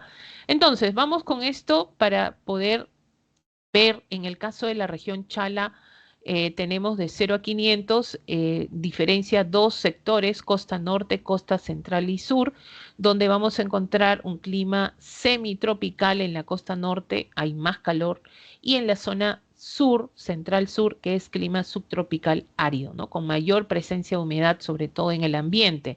No es que haya muchas lluvias, porque es árido, ¿ya?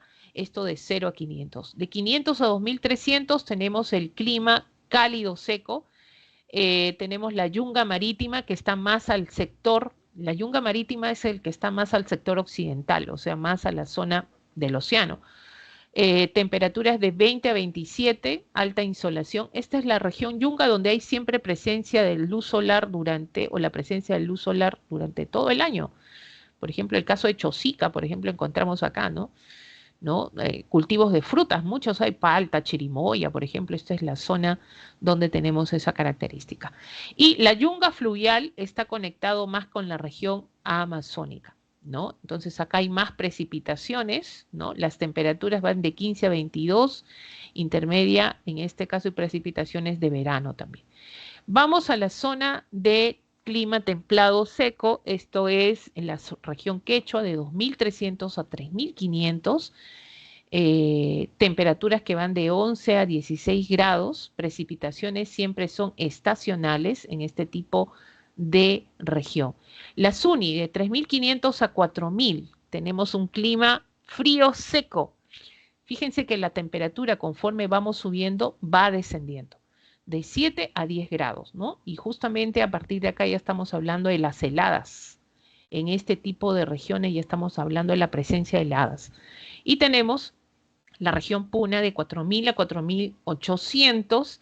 Tenemos ya el clima muy frío, ¿no? Superior a 0 grados, inferior a 7 grados, precipitaciones de 400 a 1000 metros. Jóvenes, alguien que suba la Puna, hay algo que hay que distinguir. Profesora, zona de mesetas, zona de lagunas, sí. Acá se producen muchas tormentas eléctricas, ¿ya? Hay presencia de tormentas eléctricas, sobre todo en este sector.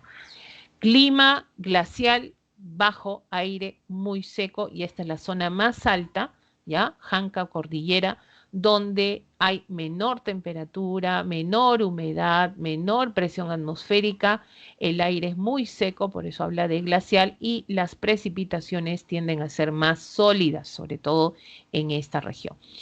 Y en la región, sobre todo en este caso amazónica, hablamos de la región Rupa Rupa o también la selva alta, 400 a 1000 metros sobre el nivel del mar, donde vamos a tener las temperaturas de 22 a 25, ¿no? Tenemos precipitaciones de 3000 milímetros en este caso por metro cúbico. Miren que las precipitaciones son más altas, acá tiende a llover mucho.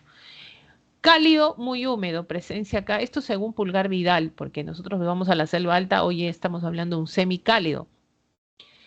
Pero en el caso de la región Omagua, esto es más bajo, esto es zona de llano, zona de presencia de ríos meándricos también, ¿no? Entonces acá es muy cálido, entonces acá la diferencia. ¿Dónde hace más calor? En la selva baja, Omagua, ya hay más humedad y es lluvioso también. Entonces las temperaturas son más altas en la región Omagua. No sé si alguien es de la selva. Una cosa es selva alta y otra cosa es selva baja, ¿ya? ¿Dónde vas a sentir más calor? En la selva baja.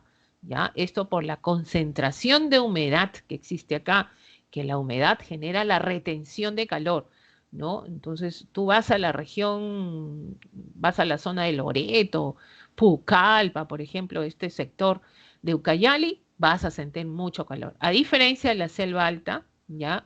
Tarapoto, por ejemplo, ahí, ¿no? En la zona de Amazonas, la zona, en este caso, pues, ya no es la misma condición de clima. Por ejemplo, tienes en el día hace calor o te mueres de calor, pero en la noche pues, desciende la temperatura, ¿no? En la selva baja no, en el día hace calor, tú dices, profesora, en la noche va a refrescar, no, en la noche hace el mismo calor, o a veces mucho más. Si llueve, el bochorno, ¿no? Uf, mucho calor. Es por eso que la gente, pues, ahí los micros, por ejemplo, no tienen ventanas, ¿no? Todo está al aire, ¿no? Entonces, esa es la diferencia también en cuestión de clima y temperatura, ¿ya? Muy bien, chicos, entonces para poner hacer lo que es educación cívica, también les dejo las claves en el caso de geografía, ¿ya? Perdón. Vamos a presentar también nuestro material respecto a lo que es educación cívica, ¿ya? Nos vamos a educación cívica y tienen para que apunten sobre todo las claves de esta semana. Están, si leemos bien las preguntas, podemos resolverlas, no hay problema, no hay dificultad. Ahora sí, nos vamos a la parte de educación cívica. Si es que de repente hay alguna consulta, vamos a pasar antes que nos gane el tiempo. ¿Ya? Antes que nos gane el tiempo, nos vamos entonces a lo que vendría a ser, ya estamos entrando a lo que es la estructura del Estado peruano. Ojo, ya estamos entrando a lo que es la estructura del Estado peruano y acá vamos a ver pues el siguiente tema, el que viene la próxima semana, que vamos a darle unos minutos más incluso de desarrollo, en el caso de Cívica, nuestro querido Congreso de la República, ¿ya? Nuestro querido Congreso de la República.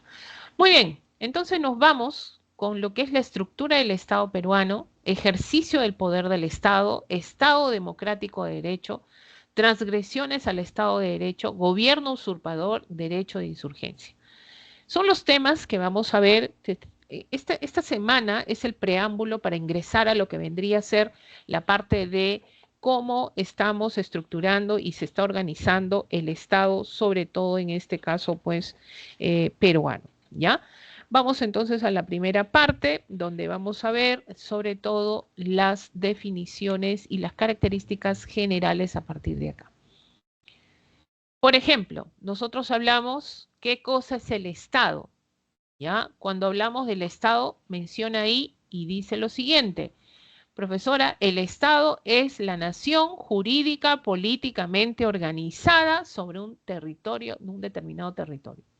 Eso es correcto, ¿ya? Eso es correcto. Ahora, ojo, por favor, y esto que quede para ustedes, Estado, ¿no? Alguien dice Estado, profesora, y eso le da miedo. ¿Qué cosa es el Estado? Es la nación, ya, dicen que es la nación, ¿no? Es la nación. Ahora, esta nación está jurídica y políticamente organizada. Profesora, entonces acá viene la pregunta, pues, ¿qué cosa es la nación? Entonces, el Estado es la nación jurídica, políticamente organizada. Entonces, acá viene la pregunta, ¿qué es la nación? ¿No? A ver, chicos, ¿qué cosa es la nación para ustedes? A ver, ¿qué cosa es la nación para ustedes? ¿Qué sería la nación para ustedes?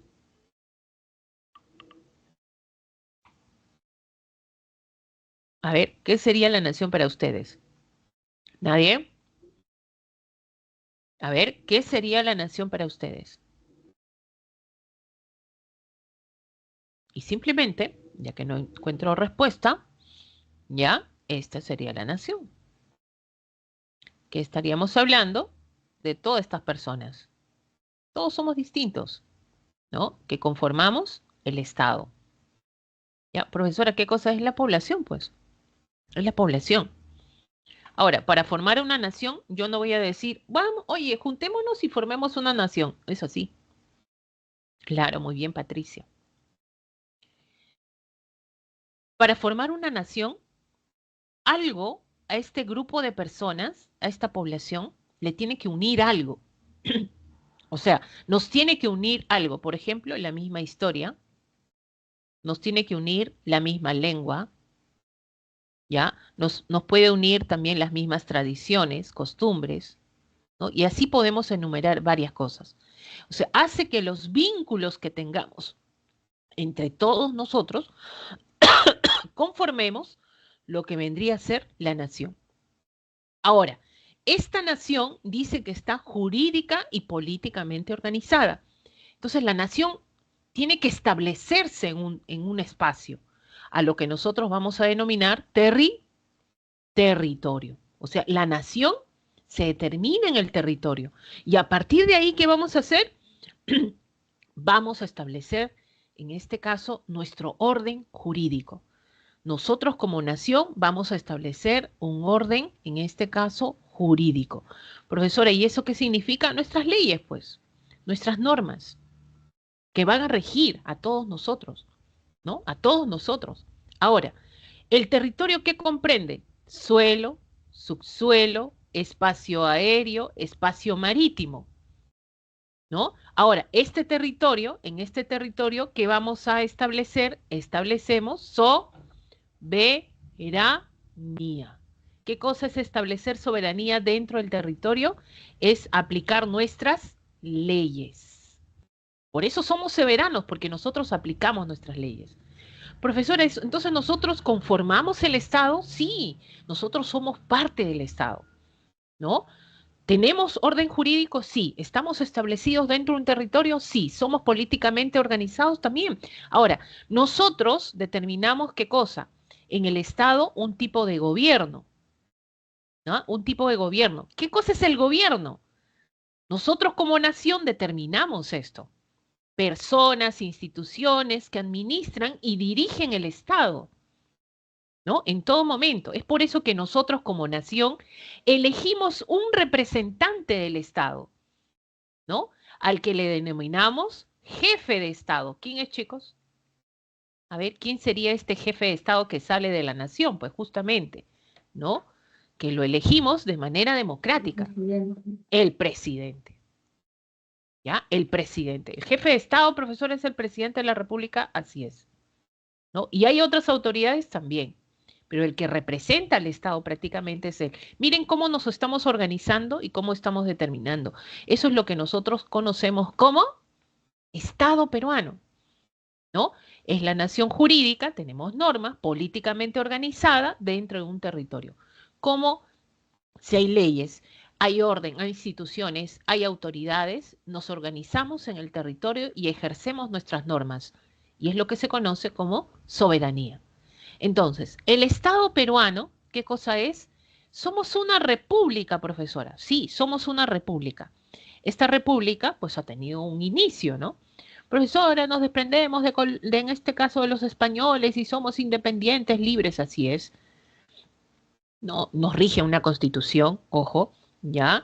Y estamos hablando sobre todo de una situación en la cual la constitución es un conjunto de principios. Somos una república democrática.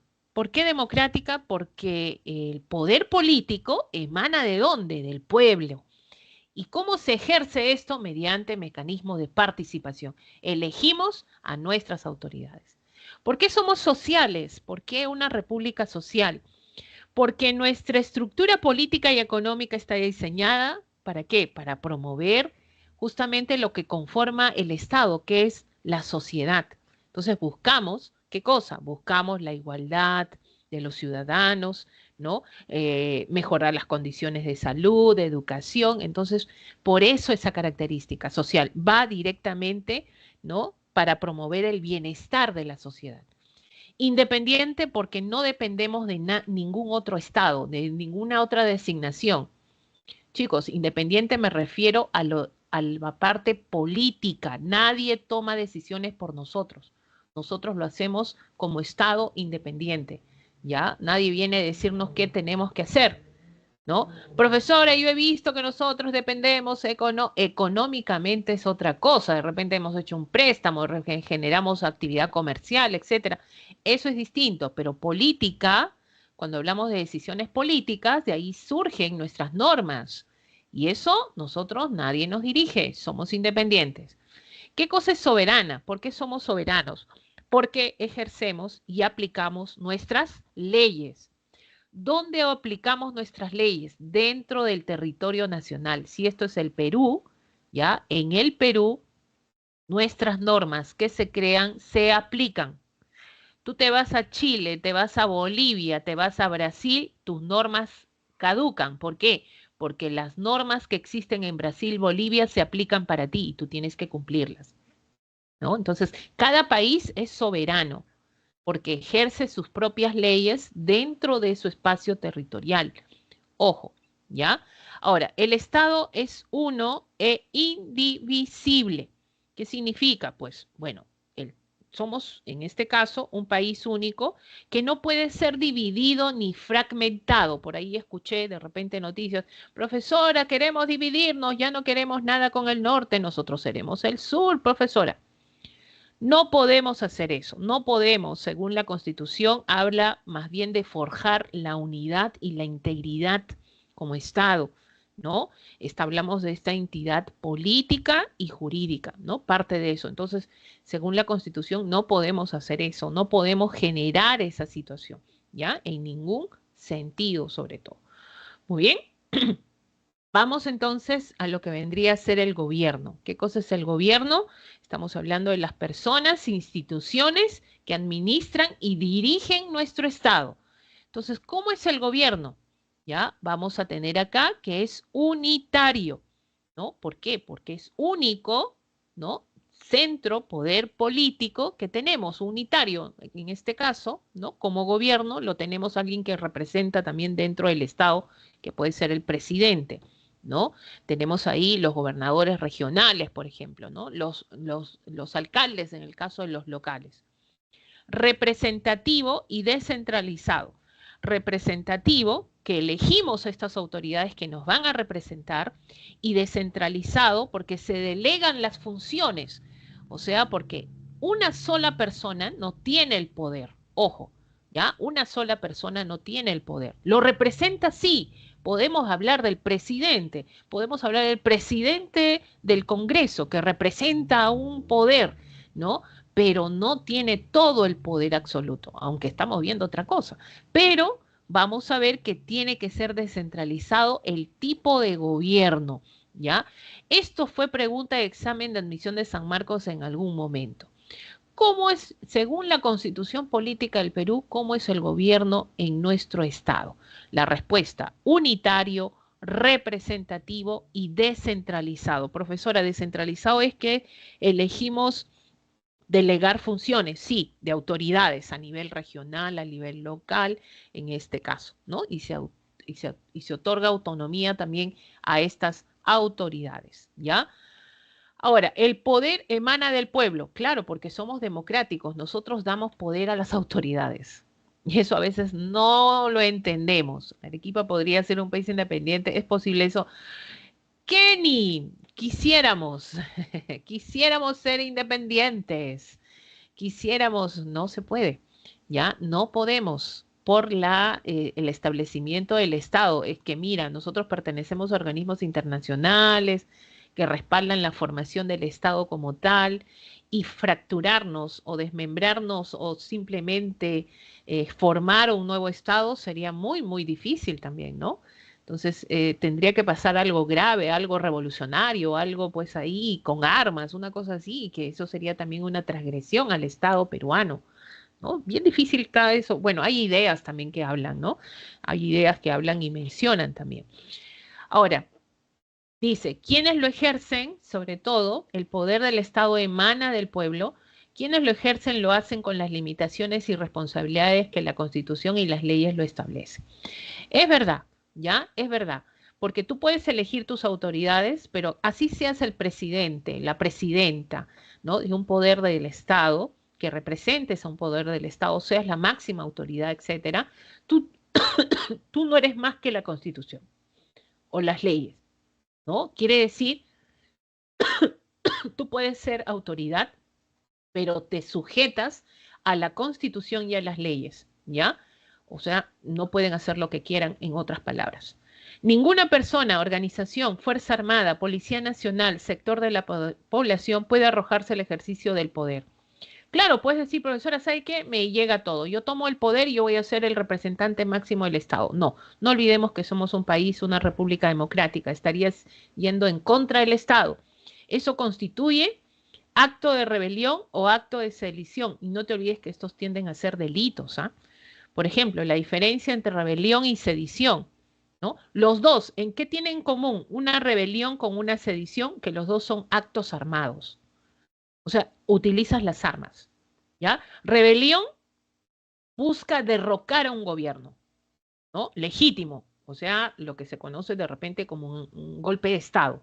O sea, una rebelión busca eso, un cambio drástico. O sea, estás tomando el poder, hay un gobierno legítimo que se ha elegido y de pronto, ¡put!, agarra las armas y lo derrocas. La sedición, ¿ya? No desconoce el gobierno, o sea, tú sabes que existe un presidente, una presidenta, ¿ya? Pero sí obstaculiza a sus autoridades, o sea, hace todo para obstaculizar el gobierno, ¿no? Por ejemplo, toma una región, ¿no? Una rebelión, por ejemplo, no se han escuchado esto de Antauro Humala. Un acto de sedición, por ejemplo, se le inculpó a él, ¿no? ¿No? O sea, no va en contra del Estado, pero sí va en contra de las autoridades, desconoce el gobierno, ¿no? Sabe que existe una estructura del Estado, pero genera, pues, obstaculizar a las autoridades. Eso es sedición, ¿no? No es que va en contra del Estado, va a derrocar al gobierno, no. Entonces, ahí vamos la diferencia, ¿ya? Entre rebelión y sedición. Ahora, vamos a las características del Estado. Chicos, no vayan a pensar, a ver, en este caso, los símbolos patrios, por ahí todavía estoy escuchando personas que dicen que la escarapela es un símbolo patrio.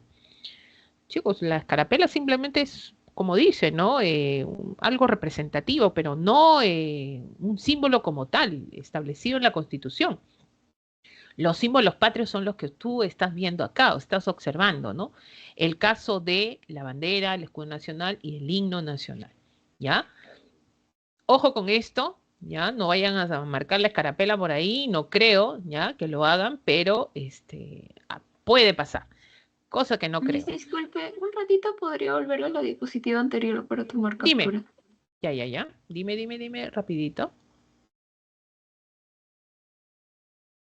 Listo, gracias. Ya, de nada. Vamos entonces acá, la supremacía de la Constitución. Hablamos de la Constitución, prevalece sobre toda norma legal, está arriba de todo. ¿Ya? No olvides que la Constitución es un conjunto de principios y dentro de la Constitución, ¿qué nacen? Nacen las normas, las leyes, ¿no? ¿Y quiénes son los partícipes de aplicar, modificar, en este caso, que hay otras autoridades, pero el principal responsable de generar las leyes es el Congreso, por ejemplo, ¿no? Tenemos ahí, ¿ya? Ahora, de las leyes pueden surgir los decretos, que es más bajo, ¿no? Los decretos que vengan a ser, en este caso, los reglamentos de las leyes, ¿no? Entonces, por ejemplo, quienes emiten los decretos está el poder ejecutivo, por ejemplo, ¿no? Y las resoluciones que son menores ya vienen a ser, pues, ministeriales, directoriales, ¿no? Y así va descendiendo las normas, pero la norma máxima que nos va a generar en jerarquía, que nacen las demás normas, es la Constitución Política del Perú, ¿ya? Tenemos los deberes del Estado. ¿Cuáles son los deberes del Estado? En primer lugar, vamos a generar esto en el artículo 44 de la Constitución, es defender la soberanía. Profesora, ¿qué significa? Nuestra soberanía tiene que ser defendida en todo momento. Y para defender la soberanía tienes que definir fronteras, ¿ya?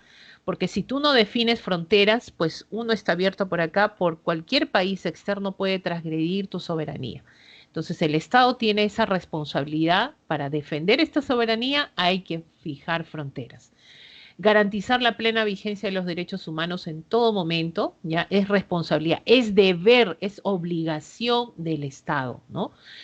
Proteger a la población de amenazas contra su seguridad cuando hay incidentes, sobre todo el estado de emergencia que se aplica muchas veces, ¿no?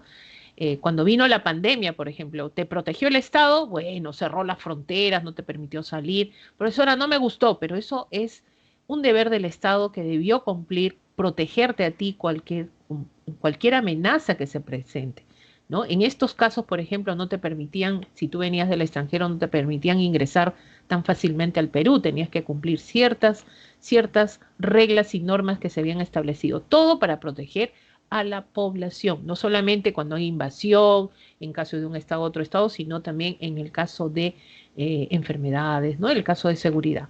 Promover el bienestar general que se fundamenta en la justicia, en el desarrollo integral, equilibrado de la nación. En todo momento, ya está propiciando eso el Estado. Establecer y ejecutar la política de fronteras, lo que se conoce como el desarrollo fronterizo, ¿no? Generar lo que es la cohesión de zonas de fronteras y la concordancia con la política, sobre todo en este caso exterior, ¿no? En todo momento, ¿no? Definir para proteger nuestra soberanía.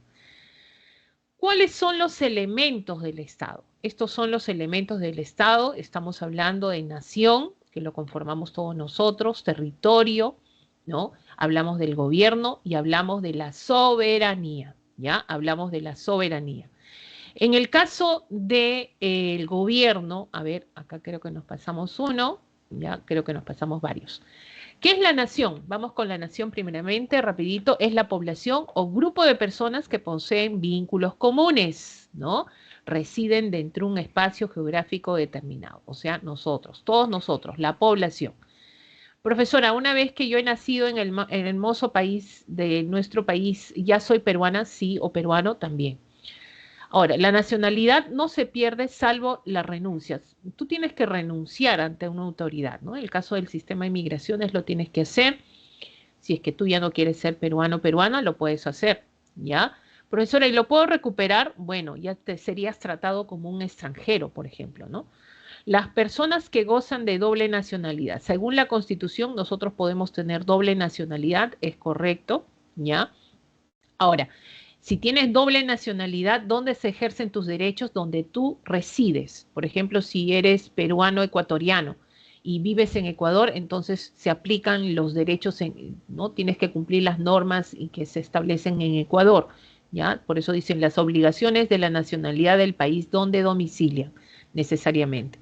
Ahora, ¿cómo obtienes la nacionalidad? Por nacimiento. ¿Qué cosa es nacimiento? Pues bueno, tú naces en el Perú y obtienes pues en este caso, pues la nacionalidad peruana por haber nacido en el territorio nacional. O también los nacidos en territorio extranjero, pero de hijos y padres o madres peruanos de nacimiento inscritos en registro correspondiente.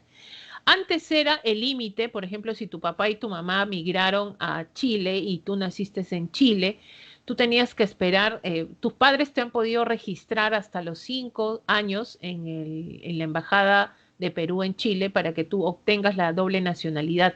Pero si eso no pasaba, pues te quedabas como chileno y tenías que esperar los 18 años para ser peruano a partir de los 18 años. Eso se acabó, ¿ya?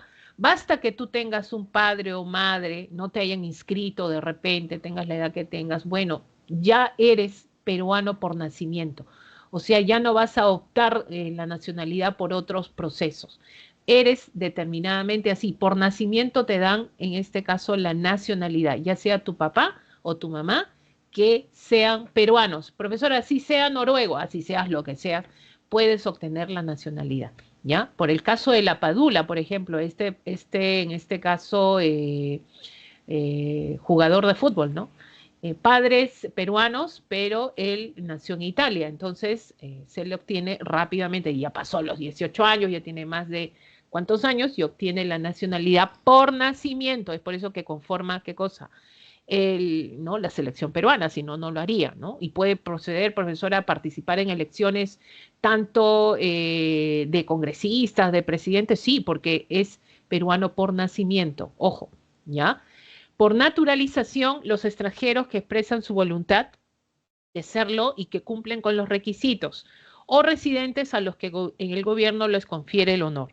¿Eso qué significa? Estamos hablando de extranjeros que viven, en este caso, y viven en el Perú y tienen pues un promedio de máximo de 2 años que están acá y cumplen con los requisitos que es pues no tener antecedentes penales, un domicilio, un trabajo, una rentabilidad, con todo eso y pueden obtener la nacionalidad, pero no por nacimiento, sino naturalización. O aquellos residentes que el gobierno los confiere por honor, por ejemplo, científicos, que dan un aporte al Perú y que obtienen la nacionalidad por naturalización. Generalmente hay muchos, por ejemplo, en el caso de los panamericanos, muchos venezolanos han formado parte, ¿no? De la selección peruana y esto ha sido por el proceso de naturalización, que es el honor de ellos de representar al Perú y han ganado medallas en algunos casos y se les ha dado de frente la nacionalidad por naturalización, ¿no? Es un honor que les confiere el gobierno, por ejemplo, ¿no? Por opción, extranjeros residentes desde los 5 años, acá en la mayoría, en este caso, y cuando llegan a la mayoría de edad, manifiestan su voluntad y esto va a ser por opción su nacionalidad, por ejemplo, ¿no? O extranjeros residentes por 2 años como mínimo, unidos en matrimonio con peruana o peruano. Entonces ahí también procede lo que es la nacionalidad por, en este caso, por opción. ¿Ya? Vamos a tener estos casos. Ahora, el territorio, otro elemento del Estado peruano, vamos a determinar al territorio, que es la extensión geográfica. Vemos ahí que el Estado comprende suelo, subsuelo. Antes no había subsuelo, ¿ah? Recién, esto hace, bueno, años atrás nomás han puesto esto de subsuelo. Por eso algunos países reclamaban que el petróleo que explotaban acá, el subsuelo no pertenecía al Perú y por lo tanto el petróleo que tenía pues en este espacio peruano podían reclamarlo como suyo, ¿no? Y es por eso que se modifica la Constitución y habla de que qué comprende nuestro territorio. Suelo, subsuelo, dominio marítimo hasta las 200 millas y el espacio aéreo. ¿Ah? El espacio aéreo, ¿qué significa? Continente y mar. Todo lo que tiene acá, continente y mar, espacio aéreo, comprende nuestro territorio. ¿Qué quiere decir? Que todo este espacio se ejerce en nuestras leyes. O sea, se aplica nuestra soberanía. Nadie puede transgredirla, ¿ya? En ningún momento. ¿No? Y tienen que cumplir las leyes en todo este espacio. Bien, el gobierno se refiere a las personas e instituciones que administran y rigen a un Estado. A través del gobierno se ejerce la soberanía del Estado. Existen 3 niveles, ¿no? Nacional, gobierno nacional, regional y local. ¿Cómo es el gobierno según la Constitución? Unitario, representativo y descentralizado, eso acabamos de explicarlo, y se organiza según el principio de separación de poderes, ¿no? ¿Cómo es la separación de poderes? Ahí está el poder ejecutivo, el legislativo y el judicial. ¿Qué cosa es la soberanía, profesora?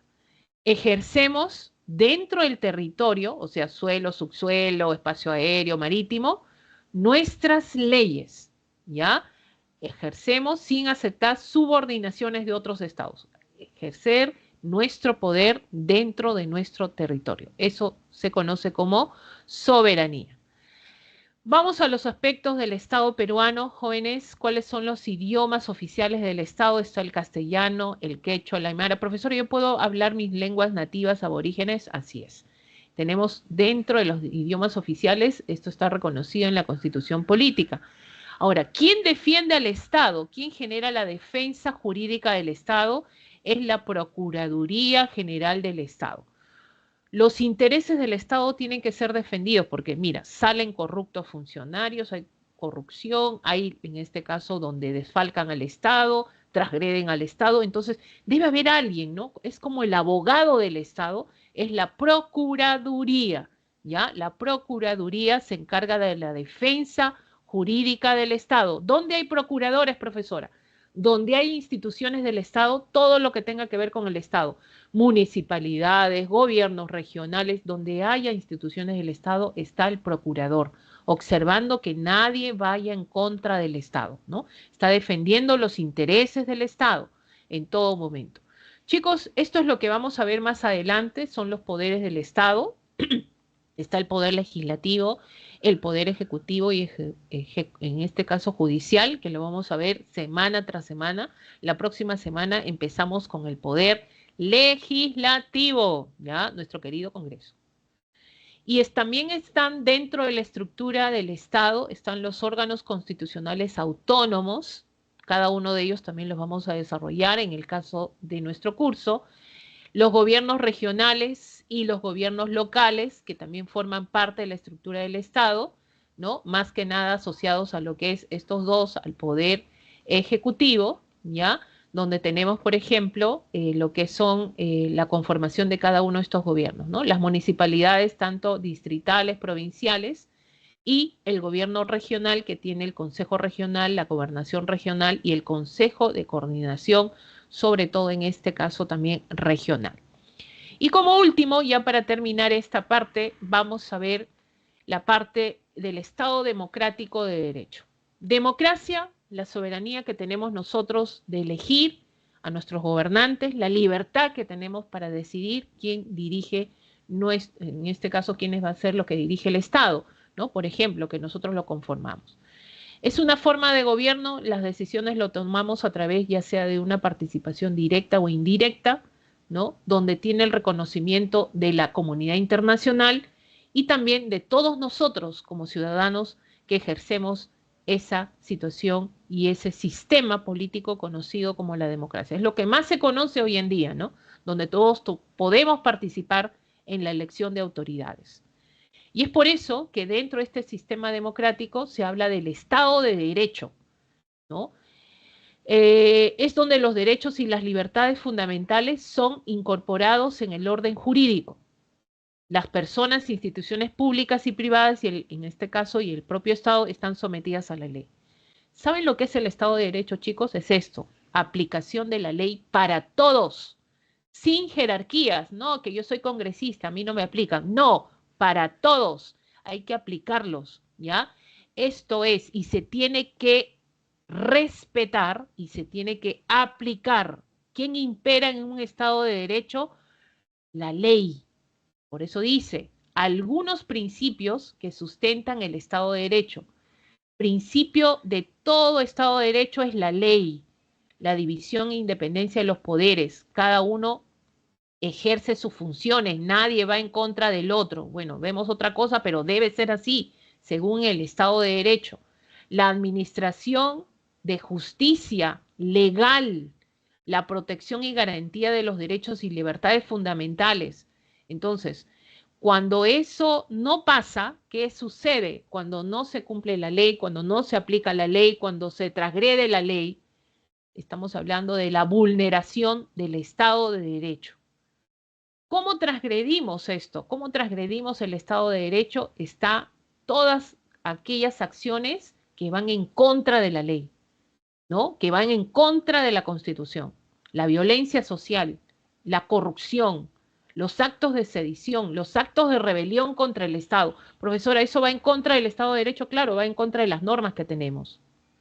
Y es por eso, ¿ya? A partir de acá, ¿no? Hablamos también del famoso gobierno usurpador. Es aquel que este gobierno se ha tomado el poder violentamente. Profesor, a través de una rebelión, claro, lo que se conoce como un golpe de Estado, ¿no? Y fíjense ustedes, a veces participan en este tipo de gobiernos usurpadores, ¿no? En algunos casos hemos visto en nuestra historia, ¿no? Las Fuerzas Armadas también, ¿no? Están dentro de esta situación. ¿Que ha habido sanciones de por medio? Claro que sí.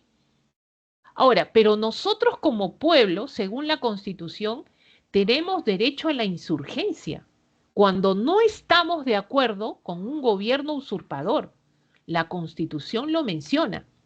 Nosotros tenemos derecho a salir a las calles, a protestar, si no estamos de acuerdo, porque esto es constitucional, para defender ¿qué cosa? La democracia.